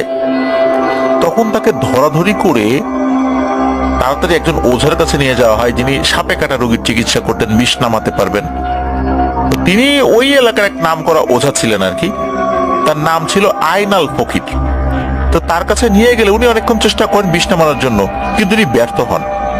তিনি বলেন, আমার জীবনে এমন রোগী দেখি নাই, আমি তো সাপের বিষ অনায়াসে নামাতে পারি, সেই বিদ্যা আমার জানা আছে, কিন্তু একে তো কোনোভাবেই আমি ঠিক করতে পারছি না। তখন ওই আইনাল ফকির ওই যে আজিজ মিয়া তাকে জিজ্ঞেস করেন যে এই এরা আসলে কি সাপে কাটছে, তুই দেখছিস? আলিম মিয়া তো ওই সময় ব্যথায় কান্না করছিল, খুব অস্থির অবস্থা তার। আজিজ মিয়া তো কিছু বলতে পারে না। ওই অবস্থাতেই আলিম মিয়া বলতে থাকে যে খেলতে খেলতে হঠাৎ করে নাকি একটু দূরে ধান ক্ষেতের মাঝে ঢুকে পড়ে, ওই যে চোর পুলিশ খেলার। তখন হয়েছে কি, হঠাৎ করে কোত্থেকে বড় একটা সাপ এসে কামড় দেয়, একটা লাল রঙের সাপ। এত বড় সাপ সে আগে কখনো দেখে নাই। এ কথা শোনার পর আইনাল ওঝা বলেন যে ভেরু ভাই, আমার মনে হয় না এটা সাপে কাটা। যা সন্দেহ করছিলাম তাই। সাপে কাটা হইলে আমি কিছু একটা ব্যবস্থা করতে পারতাম। এটা আমার কাজ হবে না, কারণ আমার কাজ হচ্ছে সাপে কাটা রুগীকে নিয়ে। আমি তো এরকম ঝাড়ফুঁক করি না। তুমি দ্রুত ভালো একটা হুজুর বা কবিরাজকে দেখিয়ে নাও, তা না হলে কিন্তু অবস্থা খারাপ হয়ে যাবে। সময় নষ্ট করো না। তো ওই দিন রাতে একজন কবিরাজকে নিয়ে আসা হলে তিনি বাড়িতে ঢোকার আগেই থেমে যান এবং বলেন যে ভেরু ভাই আমাকে মাফ করবেন, এই কাজ আমার দ্বারা হবে না। এই বলে উনি একটু দেরি না করে ওখান থেকে চলে যান।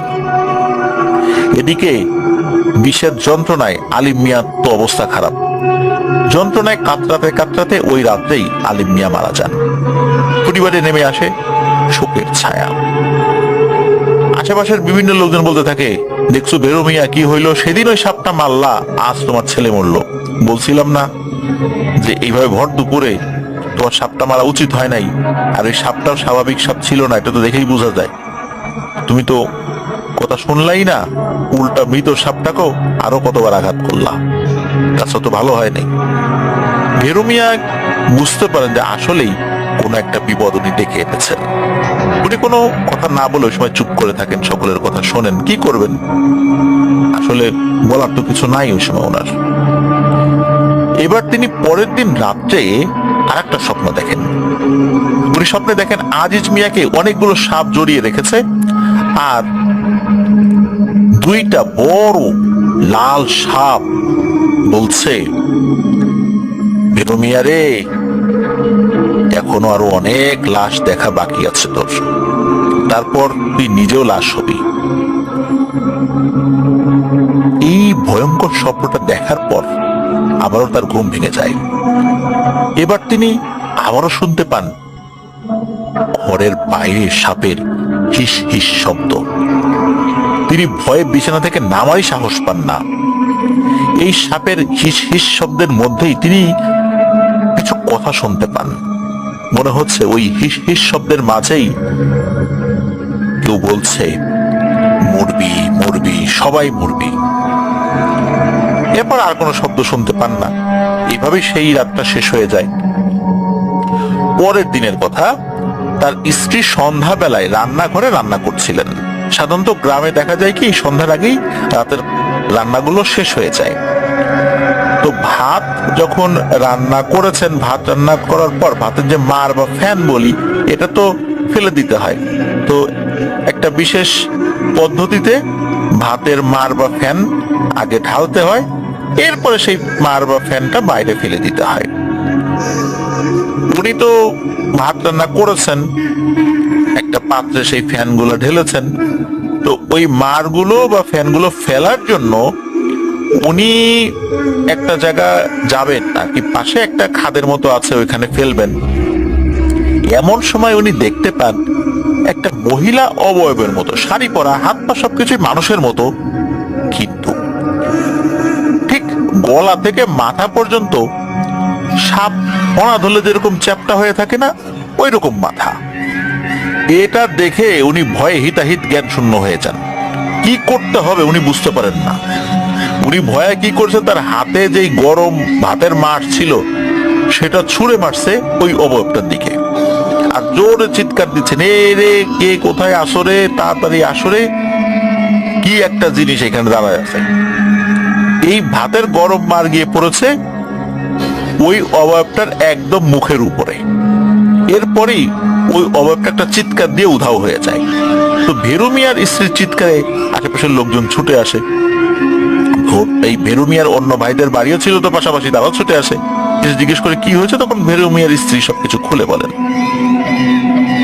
সেদিন রাত্রে ভেরু মিয়া একটা হাট করে, ওই হাটের নাম হলো ডাংরার হাট, ওই ডাংরার হাট করে বাসায় ফিরছিলেন।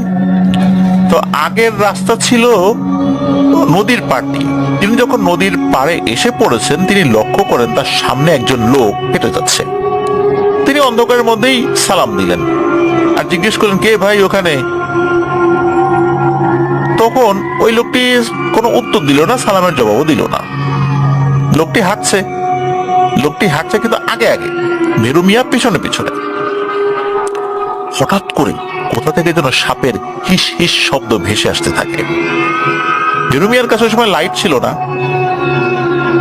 চাঁদের আলোতেই উনি পথ চলছিলেন। তবে চাঁদের আলো বেশ ভালো থাকায় ভেরু মিয়া ওই লোকটিকে স্পষ্টই দেখতে পাচ্ছিলেন। ভেরু মিয়া লক্ষ্য করেন লোকটির আকার মনে হচ্ছে ধীরে ধীরে বাড়ছে।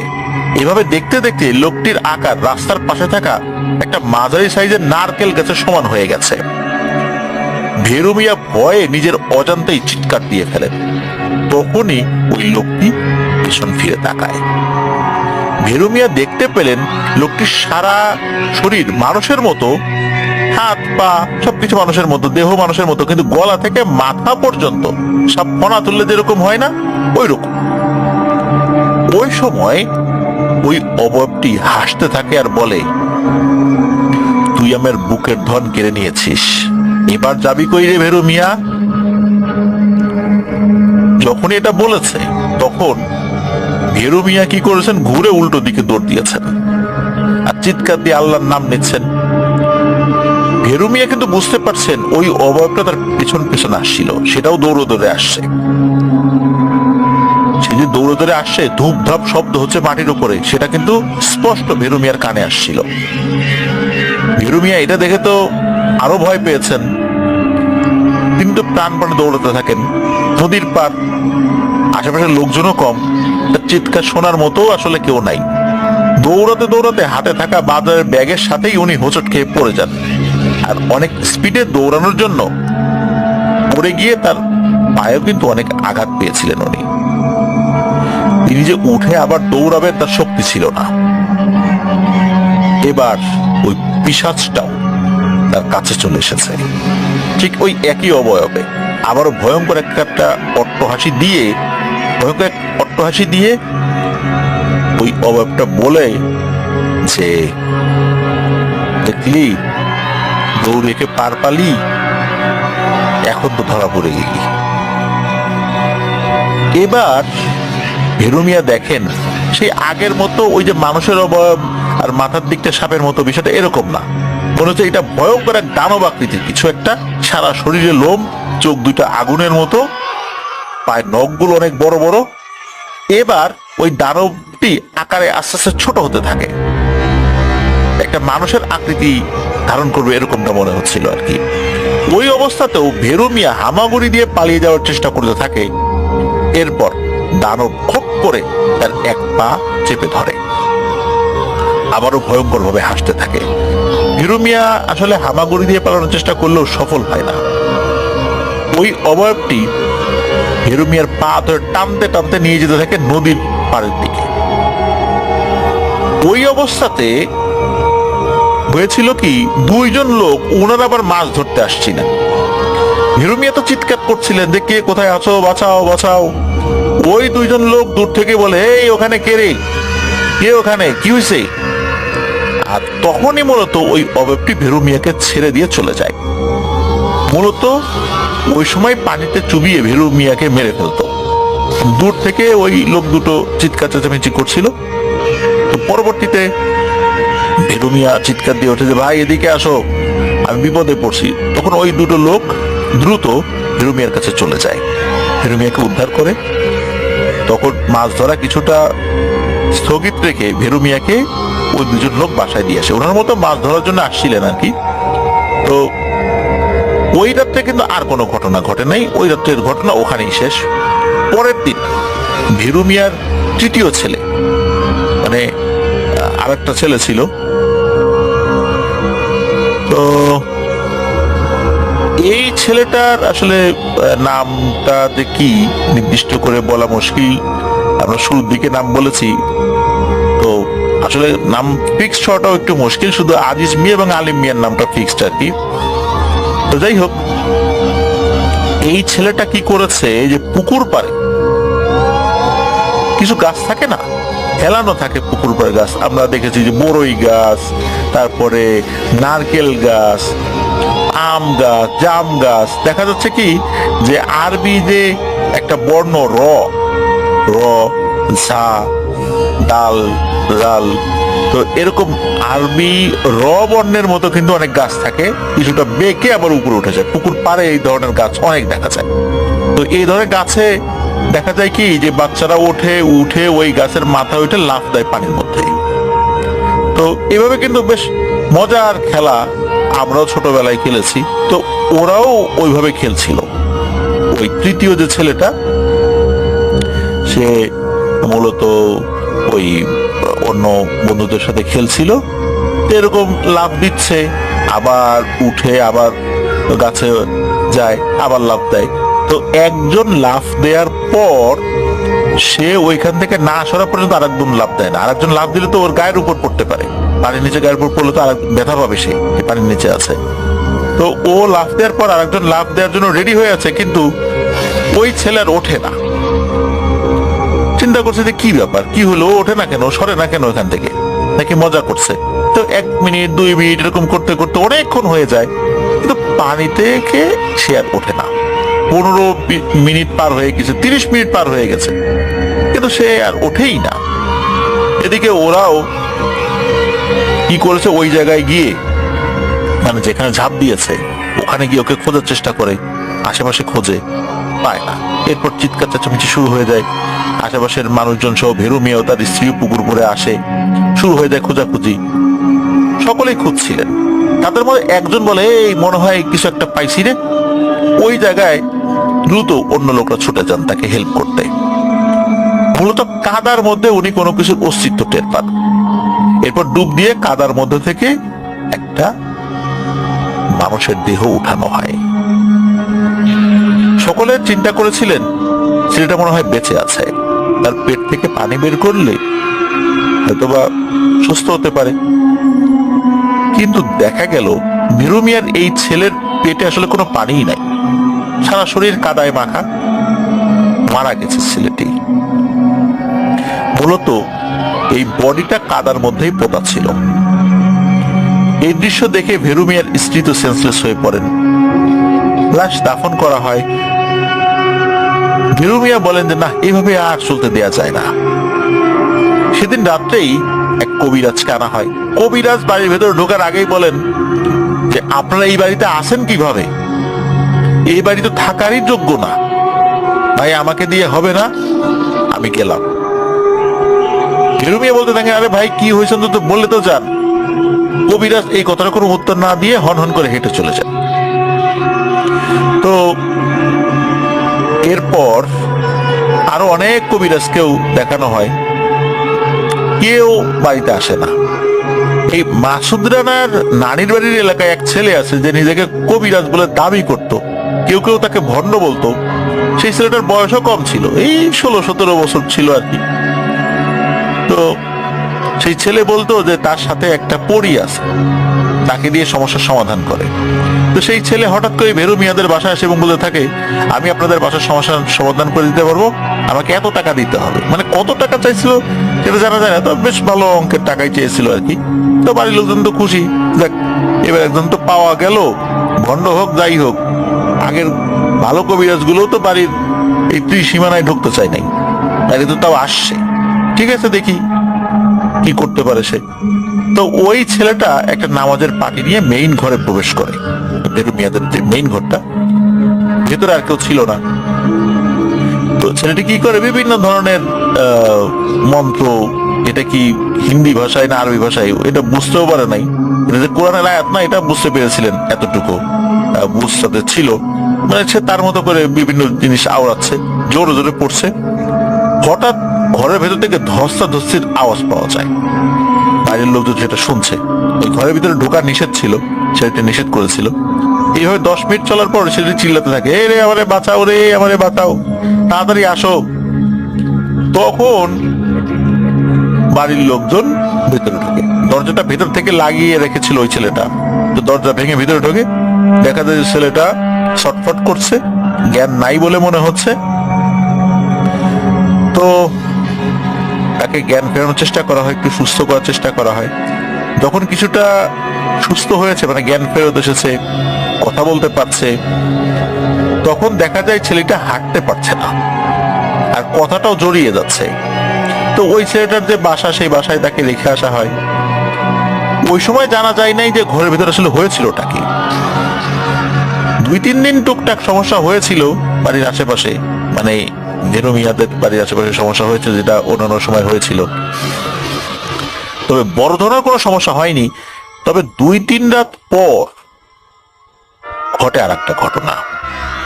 এই ভেরুমিয়ার স্ত্রী রাতের বেলা গিয়েছেন ওয়াশরুম। তো ওয়াশরুমটা ছিল বাসা থেকে উত্তর পাশে বাঁশঝাড়ে ঘেরা একটা জায়গায়, ওটা একটা ঝোপ জঙ্গলের মতো জায়গা। তো এখনো নাকি ওই যে ঝোপ জঙ্গলের মতো জায়গাটা এখনো ওরকমই আছে। তো যাই হোক, তো তিনি ওয়াশরুমে যাওয়ার পর ফ্রেশ হন। ফ্রেশ হওয়ার পর যখন ওয়াশরুম থেকে বের হয়েছেন, উনি হাতে একটা কুপি নিয়ে গিয়েছিলেন, মানে কুপি বাতি, ল্যাম্প বলি আমরা যেটা, বা ল্যাম্পও বলি অনেক এলাকায়। হঠাৎ করে কি হয়, তার এই কুপিটা নিভে যায়। আমাদের সামনে যদি কোনো আলো থাকে, হঠাৎ করেই যদি সেই আলোটা নিভে যায়, তখন কিন্তু সামনে আমাদের অনেকটাই অন্ধকারাচ্ছন্ন হয়ে যায়। যদিও বা চাঁদের আলো থাকে, তারপরেও কিন্তু অল্প কয়েক সেকেন্ডের জন্য আমরা কোনো কিছু দেখতে পাই না। এটার সাইন্টিফিক ব্যাখ্যাই আছে। যেমন আমরা বাইরের রোদ থেকে যদি হঠাৎ করে ঘরে ঢুকি, ঘরটা যদি একটু অন্ধকারাচ্ছন্ন হয়, তখন কিন্তু আমাদের পুরো ঘরটাই মনে হয় যে একদম অমাবস্যার অন্ধকারের মতো। কিছুক্ষণ পর আস্তে আস্তে চোখে ওই বিষয়টা সহনীয় হয়ে যায়, তখন আমরা অনেক কিছু দেখতে পারি। তো ওরকমটাই হয় আর কি। হঠাৎ করে নিভে যাওয়ার পর উনি ওরকম কিছুক্ষণ দেখতে পাচ্ছেন না। তো উনি বাড়ির রাস্তা অনুমান করে হাঁটা দিয়েছেন বাড়ির দিকে। তো উনি 8 থেকে 10 মিনিট হেঁটেও বাড়ির দেখা আর পান না, কিন্তু তার ওয়াশরুম থেকে বাড়িতে ঢুকতে 30 সেকেন্ড লাগবে। এবার হঠাৎ করে পেছন থেকে এক মহিলার কণ্ঠ ভেসে আসে।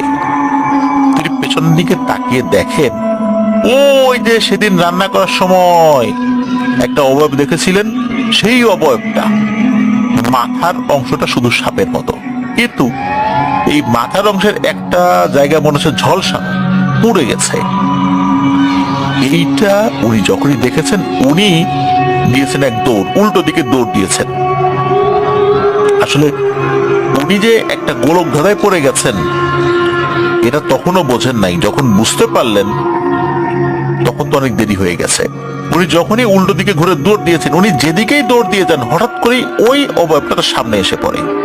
আবার ওইখান থেকে ঘুরে অন্যদিকে দৌড় দেন, সেখানে ওই অবয়বটা সামনে এসে পড়ে। তার বাড়ি থেকে যে উনি কতটুকু দূরে আছেন, এটা উনি বুঝতে পারছিলেন না। দিক বিদিক জ্ঞান শূন্য হয়ে দৌড়াচ্ছিলেন, কিন্তু দৌড়ে লাভ হয় না, বারবার ওই অবয়বটা সামনে এসে পড়ে। একটা পর্যায়ে ওই অবয়বটি ভেরুমিয়ার স্ত্রীর চুলোর মুঠি ধরে শূন্যে তুলে ফেলে। আবার ওইদিকে এই ভেরুমিয়া দেখেন যে তার স্ত্রী অনেকক্ষণ হলেও ওয়াশরুমে গেছে, এখনো আসে না। এমনিতে তো বাসায় বিভিন্ন ধরনের সমস্যা হচ্ছে। তো উনি কি করেছেন, হারিকেনটা নিয়ে খোঁজার জন্য বের হয়েছেন। দেখলেন যে ওয়াশরুমেও সে নাই, ওয়াশরুমের দরজা খোলা। কোথায় গেল? সন্দেহ লাগে ওনার মনের মধ্যে। উনি আশেপাশে খুঁজতে খুঁজতে মোটামুটি বাড়ি থেকে 4-5 মিনিট দূরের রাস্তায় গিয়েছেন। তো ওইখানে যাওয়ার পর ধুপ করে একটা শব্দ উনি পান, মনে হলো উপর থেকে কিছু একটা পড়লো। তো কি পড়লো, ওই দিকটাতে যখন উনি গিয়েছেন ওই শব্দের উৎসটাকে ফাইন্ড আউট করে, তখন উনি ওইদিকে গিয়ে দেখেন তার স্ত্রী মাটির উপর পড়ে আছে। তো ভেরুমিয়া তো ধরাধরি করে তাকে বাসায় নিয়ে আসেন। ভেরুমিয়ার স্ত্রী যে সেন্সলেস হয়ে গিয়েছিল, বিষয়টা এরকম না, তার জ্ঞান ছিল। বাসায় আসার পর তার স্ত্রী সব কথা খুলে বলেন। এর পরের দিন কিন্তু আর একজন হুজুরকে নিয়ে আসা হয়। সেই হুজুর বেশ নাম করা। উনি বাসার চারদিকে ঘুরে দেখলেন, কিন্তু ওই বাসারের দিকে গেলেন না। কেন ওখান থেকে ফেরত আসলেন? হুজুর বললেন যে আমি আপনাদের বাসায় 3 দিন থাকতে চাই, আপনারা অনুমতি দিলে।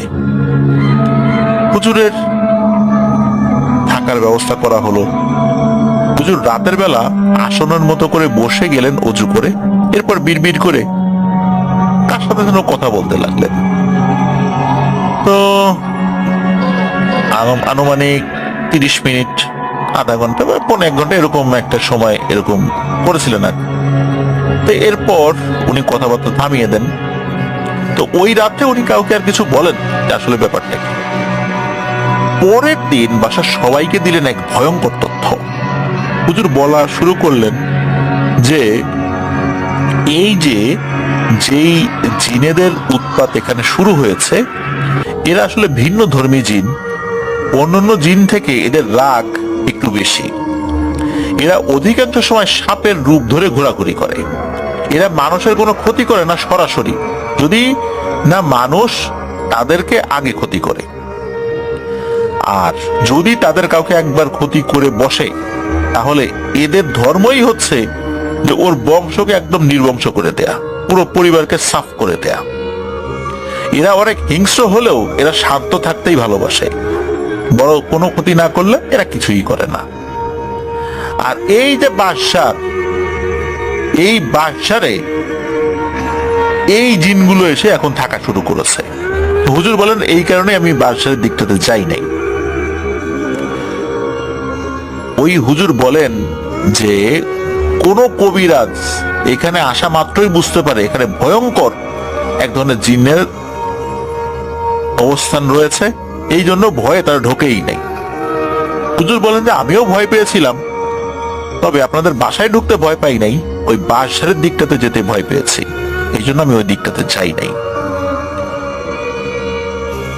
হুজুর আরো বলেন যে যেদিন ভেরু মিয়া তার ছেলেকে ওই মেলায় নিয়ে গিয়েছেন, সেই দিন ওই ভেরু মিয়া ছেলেকে আবার রেখে যে আজিজ মিয়াকে খুঁজতে গিয়েছেন, এই ছেলে মানে আলিম মিয়া সে জল বিয়োগ করার জন্য ওই পাশের বাসারে গিয়েছেন। ওখানে ছিল এক জিন রাজার পুরো পরিবার এবং তার অধীনে থাকা কিছু জিন। মূলত ওইখানে তারা থাকে না, ওটা তাদের চলাচলের পথ। কোন একটা জায়গায় গিয়েছিল, ওইখানে কিছু সময়ের জন্য বিশ্রাম নিয়েছিল। তো জিন রাজা তার পরিবার সহ ওখানে ছিল।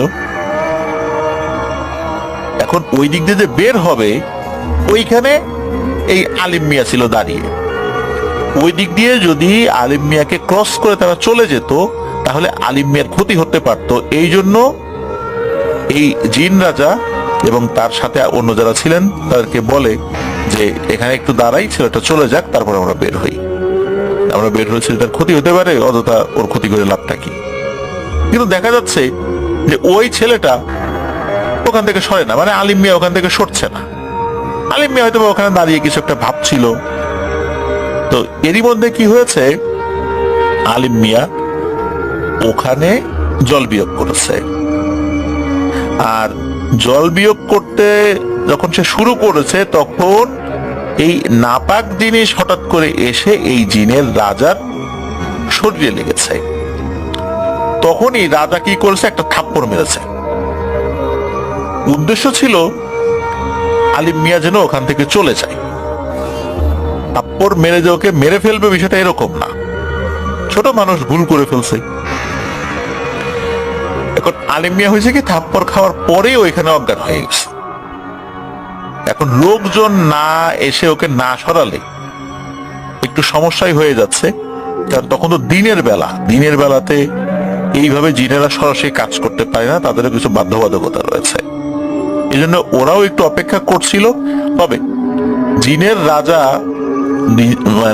রাজাকে অন্য যারা ছিলেন আর কি, ওই তার যেই অন্য অনুসারী যারা, তারা বলছিলেন যে রাজামশাই, এই ছেলেটার বিচার আমরা পরে করি, একে আমাদের দেশে নিয়ে গিয়ে বিচার করব। ওর একটা শাস্তি হওয়ার দরকার, ছেলেটা খুব দুষ্টু, ও ভবিষ্যতে এরকম আরো অনেক এই টাইপের কাজ করবে যদি একটু শাস্তি আমরা না দিই। তখন জিনের রাজা সম্মতি দেন, আচ্ছা ঠিক আছে, এটা দেখা যাবে পরে, আগে আমরা এখান থেকে চলে যাই। এর মধ্যে বাদ সেদে বসে জিনের রাজার মেয়ে। সে বলে যে বাবা, ও তো ছোট মানুষ, এটা করে ফেলছে, আমরা যদি এইভাবে সব সময় এরকম চিন্তা করি তাহলে কি আমরাও চলতে পারবো? ছোট মানুষ, ওরে মাফ করে দাও, ওরা কিছু বললো না, যা হওয়ার হয়েছে, থাপ্পড় তো মারছই, ওর আর বিচার টিচার করার দরকার নাই। তখন মেয়ের কথা শুনে জিনের রাজি হন, আচ্ছা ঠিক আছে, যা, এই ঝামেলা এখানে শেষ করে দিলাম, ওর আর কিছু হবে না। এরপরে কি হয়েছে, জিনেরা তাদের মতো করে ওখান থেকে চলে গেছে। যেই ঘটনাটা হয়ে গেল, এই ঘটনার পরদিন দুপুর বেলা নাকি ওই যে জিনের রাজার মেয়ে, সে এই আলিম মিয়াকে দেখতে আসছে, যে তার বাবা ছেলেটাকে থাপ্পড় মারলো, ওকে সুস্থ আছে কিনা, না কি অবস্থা, এইটা দেখার জন্য সে আসছে। আর ওই নারী জিনটা, মানে ওই বাচ্চা যেই মেয়ে জিনটা, ওর তো বয়স ছিল কম, তো ও যে আসলে সাপের রূপ ধরে আসছে, ও নিজেও বুঝতে পারে নাই যে ওর এই রূপে মানুষ দেখতে পারবে। তো সে ওই আলিম মিয়াকে মূলত দেখতে আসছে যে ও সুস্থ আছে কিনা। আর ওই সময় হয়েছে কি, এই ভেরু মিয়া ঘরে ঢুকে পড়ছে। ভেরু মিয়া ঘরে ঢোকার পরপরই এই জিনটা, সে আর অদৃশ্য হতে পারে নাই, তার রূপও পরিবর্তন করতে পারে নাই। আর তখন যে ঘটনাটা ঘটেছে, ভেরু মিয়া এই সাপটাকে মেরে ফেলেছে। যেহেতু ওই জিনটা ভালো নিয়ে তাই আসছিল, মানুষ তো আসলে বুঝতে পারে নাই। যখন তাকে হত্যা করা হলো, হত্যা করার পর এই রাজা এবং তার স্ত্রী, তা তো খুব ক্ষিপ্ত হয়ে গেল স্বাভাবিকভাবেই। তো রাজা বলতেছেন তার স্ত্রীকে, দেখো তোমার মেয়ে এই ছেলেটাকে বাঁচানোর জন্য আমাকে বলল, ওরা মাফও করে দিলাম, কিন্তু কি হইলো, তোমার মেয়ে ও সুস্থ আছে কিনা সেটা দেখতে গেছে, দেখো নিজের জীবনটা হারাইলো। আর এরাও একটা বারের জন্য বুঝতে পারলো না যে এরকমের সাপ সচরাচর হয় না। ওরা বড় একটা অপরাধ করছে, এটা ভুল না, এটা অপরাধ, এর শাস্তি অবশ্যই আমি দেব। তো এরপরে কি হয়, আলিম মিয়াকে হত্যা করা হয়, এরপর আর একটা ছেলেকে মেরে ফেলে। এর মধ্যে আর একটা ঘটনা ঘটেছিল, এই যে একটা নারী অবয়বের মতো, যার মাথাটা সাপের মতো, সে আসছিল। মূলত এই অবয়বটা ছিল হচ্ছে এই জিন রাজার স্ত্রী। সেও আসলে চাইছিল না যে এইভাবে আরো বেশি হত্যাকাণ্ড হোক, কিন্তু এখানে একটা ব্যাপার ঘটে গেছে, সেটা হচ্ছে যে জিনেদের পরিবারের কোনো সদস্যকে যদি হত্যা করা হয়, তাহলে জিনেদের একটা নিয়ম রয়েছে, কোনো কিছু ত্যাগ করতে হয়, কোনো কিছু দিতে হয়। মুসলিম জিনেরা সাধারণত মানুষদেরকে খাইয়ে দিতে বলেন, অনেক সময় হিন্দু জিনেরাও খাইয়ে দিতে বলেন, ক্ষেত্র বিশেষে ভিন্ন ধর্মী কিছু করতে বলেন। মূলত এইটা বলার জন্যই নাকি সে আসছিল। কিন্তু সমস্যা হয় কি, সে যখনই আসছে, আসার সাথে সাথে তার মুখমণ্ডল যেটা যেটা সাপের মতো, এই আকৃতিতে কোনো কারণেই হোক এই ভীরু মিয়ার স্ত্রী দেখে ফেলেছে। আর তখন তার হাতে থাকা গরম ভাতের মার নিজের অজান্তেই ভয় পেয়ে ওইদিকে ছুঁড়ে মেরেছে, যার ফলে কি হয়েছে, তার মুখের একটা অংশ ঝলসে গেছে। তো সে মূলত আসছিল এটা বলার জন্য যে তোরা এই কাজটা কর, এই সমস্যার এখানে সমাধান হয়ে যায়। যখন এই ঘটনাটা ঘটলো, তখন তো আসলে পরিস্থিতি আরো জটিল হয়ে গেল। এরপর থেকে এই যে সমস্যাগুলো চলছে, তো হুজুর এই তথ্যগুলো দেন এবং বলেন যে আচ্ছা দেখি কিভাবে এটা সমাধান করা যায়। তখন হুজুর বলেন যে আর একটা উপায় আছে, আমি দেখি যে এই পদ্ধতিতে কাজটা করা যায় কিনা। তখন হুজুর ভেরু মিয়াকে সামনে রেখেই একটা চিঠি লেখেন এবং বলেন যে গভীর রাত্রে এই পথ দিয়ে একজন জিনের সর্দার যান, তিনি খুব শক্তিশালী মুসলিম জিন, উনি পালকিতে চলে যান। তো ভেরু মিয়া, তুমি রাতের বেলা ওখানে দাঁড়াবা, যখন দেখবা একটা পালকি চলে যাচ্ছে তুমি সালাম দিবা, তখন পালকিটা থেমে যাবে। তখন তোমাকে জিজ্ঞেস করবে কেন থামানো হয়েছে, তখন তুমি সাহস করে এগিয়ে গিয়ে এই চিঠিটা দিবা। আর আমি তখন আড়ালে থাকবো, সামনে যেতে পারবো না, এটা একটা নিয়ম। তো সেই অনুযায়ী পদক্ষেপ নেওয়া হয়। ওই রাত্রেই তাহাজ্জুদের সময়, তখন ফজর আজান দেয় নাই, তখন একটা নির্দিষ্ট জায়গায় কিন্তু হুজুর এবং ভেরু মিয়া দাঁড়িয়ে আছেন। কিছু সময় পর দেখা যায় যে দূরে পালকির মতো কিছু একটা আসছে, তবে পালকিটা শূন্যে ভেসে আসছে। পালকিটা কারা বহন করে নিয়ে যাচ্ছে এটা দেখা যাচ্ছে না। তখন হুজুর বলেন যে আমি দ্রুত একটা গাছের আড়ালে চলে যাচ্ছি, বাকি কাজটা তোমাকেই করতে হবে। হুজুর আড়ালে চলে যান যদিও, এবং আড়ালে থেকে দেখছিলেন। ওই পালকিটা যখন কাছাকাছি চলে আসে ভেরু মিয়া সালাম দেন, সাথে সাথে পালকিটা থেমে যায় এবং ভিতর থেকে খুব মোলায়েম কণ্ঠেই বলে ওঠে যে সালামের উত্তর দিয়ে যে আপনি কেন আমাকে থামিয়েছেন বলেন। তখন ভেরু মিয়া সামনে এগিয়ে গিয়ে ওই চিঠিটা ধরেন। ওই পালকের ভেতর থেকে শুধু একটা হাতের একটা অগ্রভাগ বের হয়ে চিঠিটা নেয়।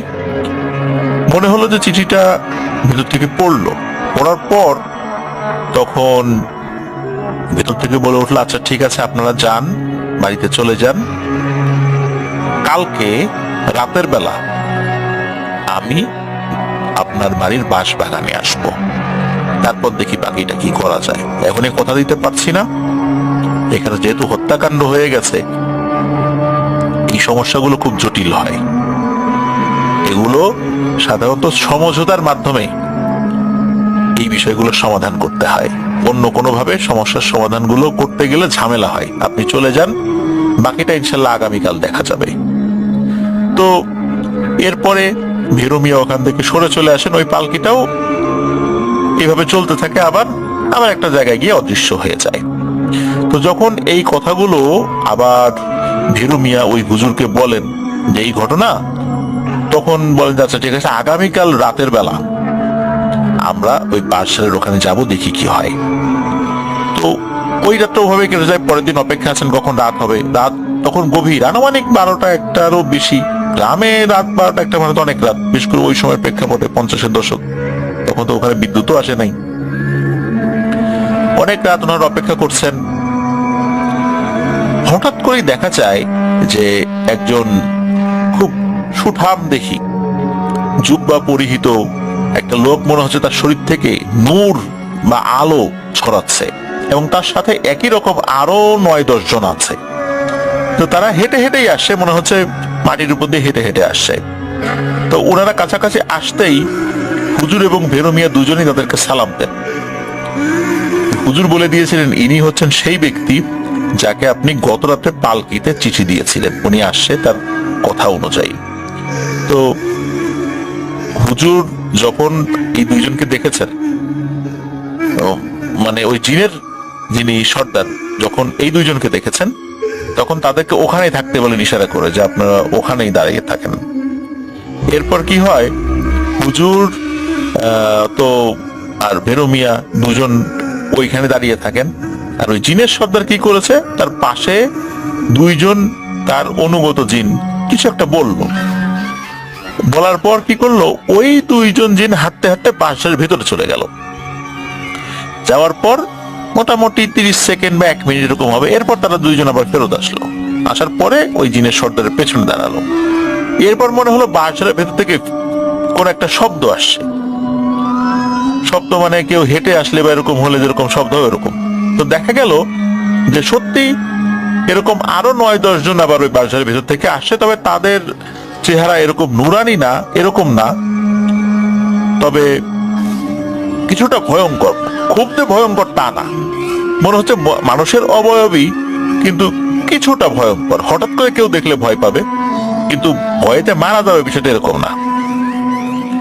তো তারা যখন আসে একে অপরের সাথে কুশল বিনিময় করে, জিনের সর্দার কুশল বিনিময় করে। হুজুর আবার ভেরু মিয়াকে বলেন এই যে দেখেন, এইটাই হচ্ছে সেই জিনটা যার মেয়েকে আপনি মেরে ফেলছেন, এই হচ্ছে তার গোত্রের সর্দার বা তার গোত্রের রাজা। তো একে অন্যের সাথে কুশল বিনিময় করছে, কি কথা হচ্ছে এটা কিন্তু ওই হুজুর এবং ভেরু মিয়া শুনতে পাচ্ছেন। তো ওই মুসলিম জিনের সর্দার তিনি ওই হিন্দু জিনের ওই সর্দারকে বলছেন বা রাজাকে বলছেন যে আসলে একটা ঘটনা তো ঘটে গেছে, যেহেতু তার পরিবারের 2জন সদস্যকে তারা ইতিমধ্যে হারিয়ে ফেলেছে, তা আপনি এই বিষয়টা সমঝোতায় চলে আসুন। এদিকে বলে যে না, ওই ইচ্ছা করে কাজটা করছে, ও ভুল করে করলে আমি মাফ করে দিতাম বা সমঝোতায় আসতে পারতাম। আমার ওয়াইফ গেছিল সেখানে, মানে আমার স্ত্রী সেখানে গেছিল, তার মুখে এরকম ছুঁড়ে মারছে, মানে সব কথা কিন্তু ওই হিন্দু জিনের রাজাটা বলতে থাকে, বলে যে ওকে মাফ করা যাবে না। তো একটা পর্যায়ে এই 2জনের মধ্যে কথা বলতে বলতে একটা উত্তপ্ত পরিবেশ সৃষ্টি হয়, মনে হচ্ছে এখনই তাদের মধ্যে যুদ্ধ লেগে যাবে। ওই সময়ে ওই মুসলিম জিনের যিনি সর্দার, তো উনি বললেন যে দেখেন, আমাদের সাথে তো সাম্রাজ্য বিস্তার নিয়ে কোনো বিরোধ নাই, আপনার সাথে তো আমার ব্যক্তিগতভাবে কোনো বিরোধ নাই, আসছে একটা সমঝোতা করার জন্য, আপনি সমঝোতা করে ফেলুন, এটাই ভালো হবে, এটা আমাদের সবার জন্যই ভালো হবে। যেহেতু একটা হয়ে গেছে, ভুল বুঝাবুঝি হয়ে গেছে, একটা প্রাণহানি হয়ে গেছে, এটা তো চলতে পারে না। একটা পর্যায়ে ওই হিন্দু জিনের রাজা রাজি হয়ে যায়। তখন উনি আবার বলেন যে দেখেন, আমরা কোনো ওয়াদা করলে সেটা কেমন হয় আপনি তো জানেন, আপনি নিজেও তো জিন, আমরা আমাদের ওয়াদাগুলো কিভাবে রক্ষা করি। আমি ওয়াদা করছি যে আমার সন্তান হত্যার বদলা আমি এদের বংশের সবাইকে মেরে ফেলে নিব। এখন যেহেতু আমি এই ওয়াদা করছি আর আপনিও আমাকে অনুরোধ করছেন, আমি আপনার কথাও মেনে নিলাম, আর যেহেতু ওয়াদা করছি আমি ওদের কাছ থেকে কোনো ধরনের কোনো বিষয় নিতে চাই না, কোনো বলি নিতে চাই না, কোনো ভোগ নিতে চাই না, কারণ সন্তান হত্যার বিনিময়ে আমি এগুলো নিতে চাই না। যেহেতু ওয়াদা করছি, এর অন্য 2 সন্তান যারা জীবিত আছে এদের শারীরিক কিছু সমস্যা দেখা দেবে, এছাড়া আর কোনো সমস্যা হবে না, এতটুকুই বলে চলে যাচ্ছি। তখন এই বিষয়টা ওই যে মুসলিম যেই জিন যিনি আসছিলেন উনি বলেন আচ্ছা ঠিক আছে, তবে এটা এই পর্যন্তই রাখেন, বংশ পরম্পরায় যেন এই সমস্যাটা না চলে। তখন ওই জিনের যিনি সর্দার, বিশেষ করে হিন্দু জিনের যিনি সর্দার, উনি বলেন আচ্ছা ঠিক আছে তাই হবে। তো এরপর আবার ওই হিন্দু জিনের ওই দলটা তারা বাদশাহের মধ্যে চলে যায়, আর তারাও ওই জায়গা ছেড়ে চলে যাবে এটাও কথা দেয়। তারপর কি হয়, এই যে জিনেরা আসছিল, এই যে হুজুর এবং ভেরু মিয়ার সাথে সালাম বিনিময় করে তারাও বিদায় নেন। তো এরপরে কিছুদিন স্বাভাবিক যায়। তারপর হয় কি, এই ভেরু মিয়ার একদম ছোট ছেলে, সেই ছেলেটা কানে কম শুনতে শুরু করে, এক কানে তো শোনেই না, আর এক কানে কিছুটা শোনে। আর এই যে আজিজ মিয়া, তার একটা পা পঙ্গু হয়ে যায় এবং সারা জীবন পঙ্গুই ছিল, কিন্তু এরকমই ছিল। এই যে আজিজ মিয়া, তার নাতি হচ্ছে এই মাসুদ রানার বন্ধু, যার কাছ থেকে ঘটনাটা শোনা হয়েছে। তো ওই সমস্যা ওই পর্যন্তই, কিন্তু এরপরে আর কোনো ধরনের কোনো সমস্যা হয়নি আল্লাহর রহমতে। তো এভাবেই এই বিষয়টা সমাধান হয়েছিল। প্রিয় লিসেনার্স, এই ঘটনায় একটি বিষয় আমি উল্লেখ করতে চাই, সেটি হচ্ছে যে জিনেরা স্বভাবগতভাবেই তারা সাপের রূপে থাকতে পছন্দ করে। যেমন নারীরা স্বভাবগতভাবেই তারা সেজেগুজে থাকতে পছন্দ করে, ঠিক তেমনি জিনেরা স্বভাবগতভাবে সাপের আকৃতি থাকতে পছন্দ করে। এই আকৃতিতে থাকলে তাদের বেশ কিছু সুবিধাও নাকি থাকে, এরকম শুনেছি। তো এই জন্যই মূলত তারা অধিকাংশ সময় সাপের আকৃতিতে থাকে। তো এই সাপের আকৃতিতে থাকা জিনেরা মুসলিম জিনও হতে পারে, হিন্দু জিনও হতে পারে, অন্য ধর্মাবলম্বী জিনও হতে পারে। জিনদের মধ্যেও কিন্তু বিভিন্ন ধর্মের জিন রয়েছে। তো হয় কি, অনেক সময় আমরা দেখেছি যে এই ধরনের কোন জিন সাপকে যদি কেউ মেরে ফেলে, তাহলে এই জিনেরা মারাত্মক প্রতিশোধ নেয়। ছোটবেলায় শুনতাম কোন একটা সাপকে মারলে সেই সাপ প্রতিশোধ নেওয়ার জন্য পুরো বংশকে শেষ করে দেয়, ভিটে মাটি একদম নিশ্চিহ্ন করে দেয়। মূলত সব সাপ না, শুধু ভুলক্রমে কোনো জিন সাপকে মেরে ফেললে, যারা সাপের আকৃতিতে রয়েছে যে জিনগুলো, তাদেরকে মেরে ফেললে ওরা এই ধরনের প্রতিশোধ নিতেই পারে। যেহেতু এদের মধ্যে বিভিন্ন ধর্মাবলম্বী রয়েছে, সাধারণত হিন্দু যে জিনেরা যারা সাপের আকৃতি থাকতে পছন্দ করে, হিন্দু পুরাণে বিভিন্ন ঘটনা আছে, সেখানে এই ধরনের সাপগুলোকে মনসা বলা হয়। এটার অনেক ডিটেলস রয়েছে, সেটাই যাব না। এটা হিন্দু পুরাণে এই বিষয়ে আরো বিস্তারিত উল্লেখ রয়েছে। তারপর আমাদের প্রাচীন যে মঙ্গল কাব্য ছিল, সেই জায়গাগুলোতেও কিন্তু এই ধরনের মনসা সংক্রান্ত বিভিন্ন ঘটনাগুলো রয়েছে। এই জন্যই আমরা দেখা যাচ্ছে যে সাপ রিলেটেড কোনো বিষয়ে সামনে আসলেই আমরা মনসা শব্দটা ব্যবহার করি।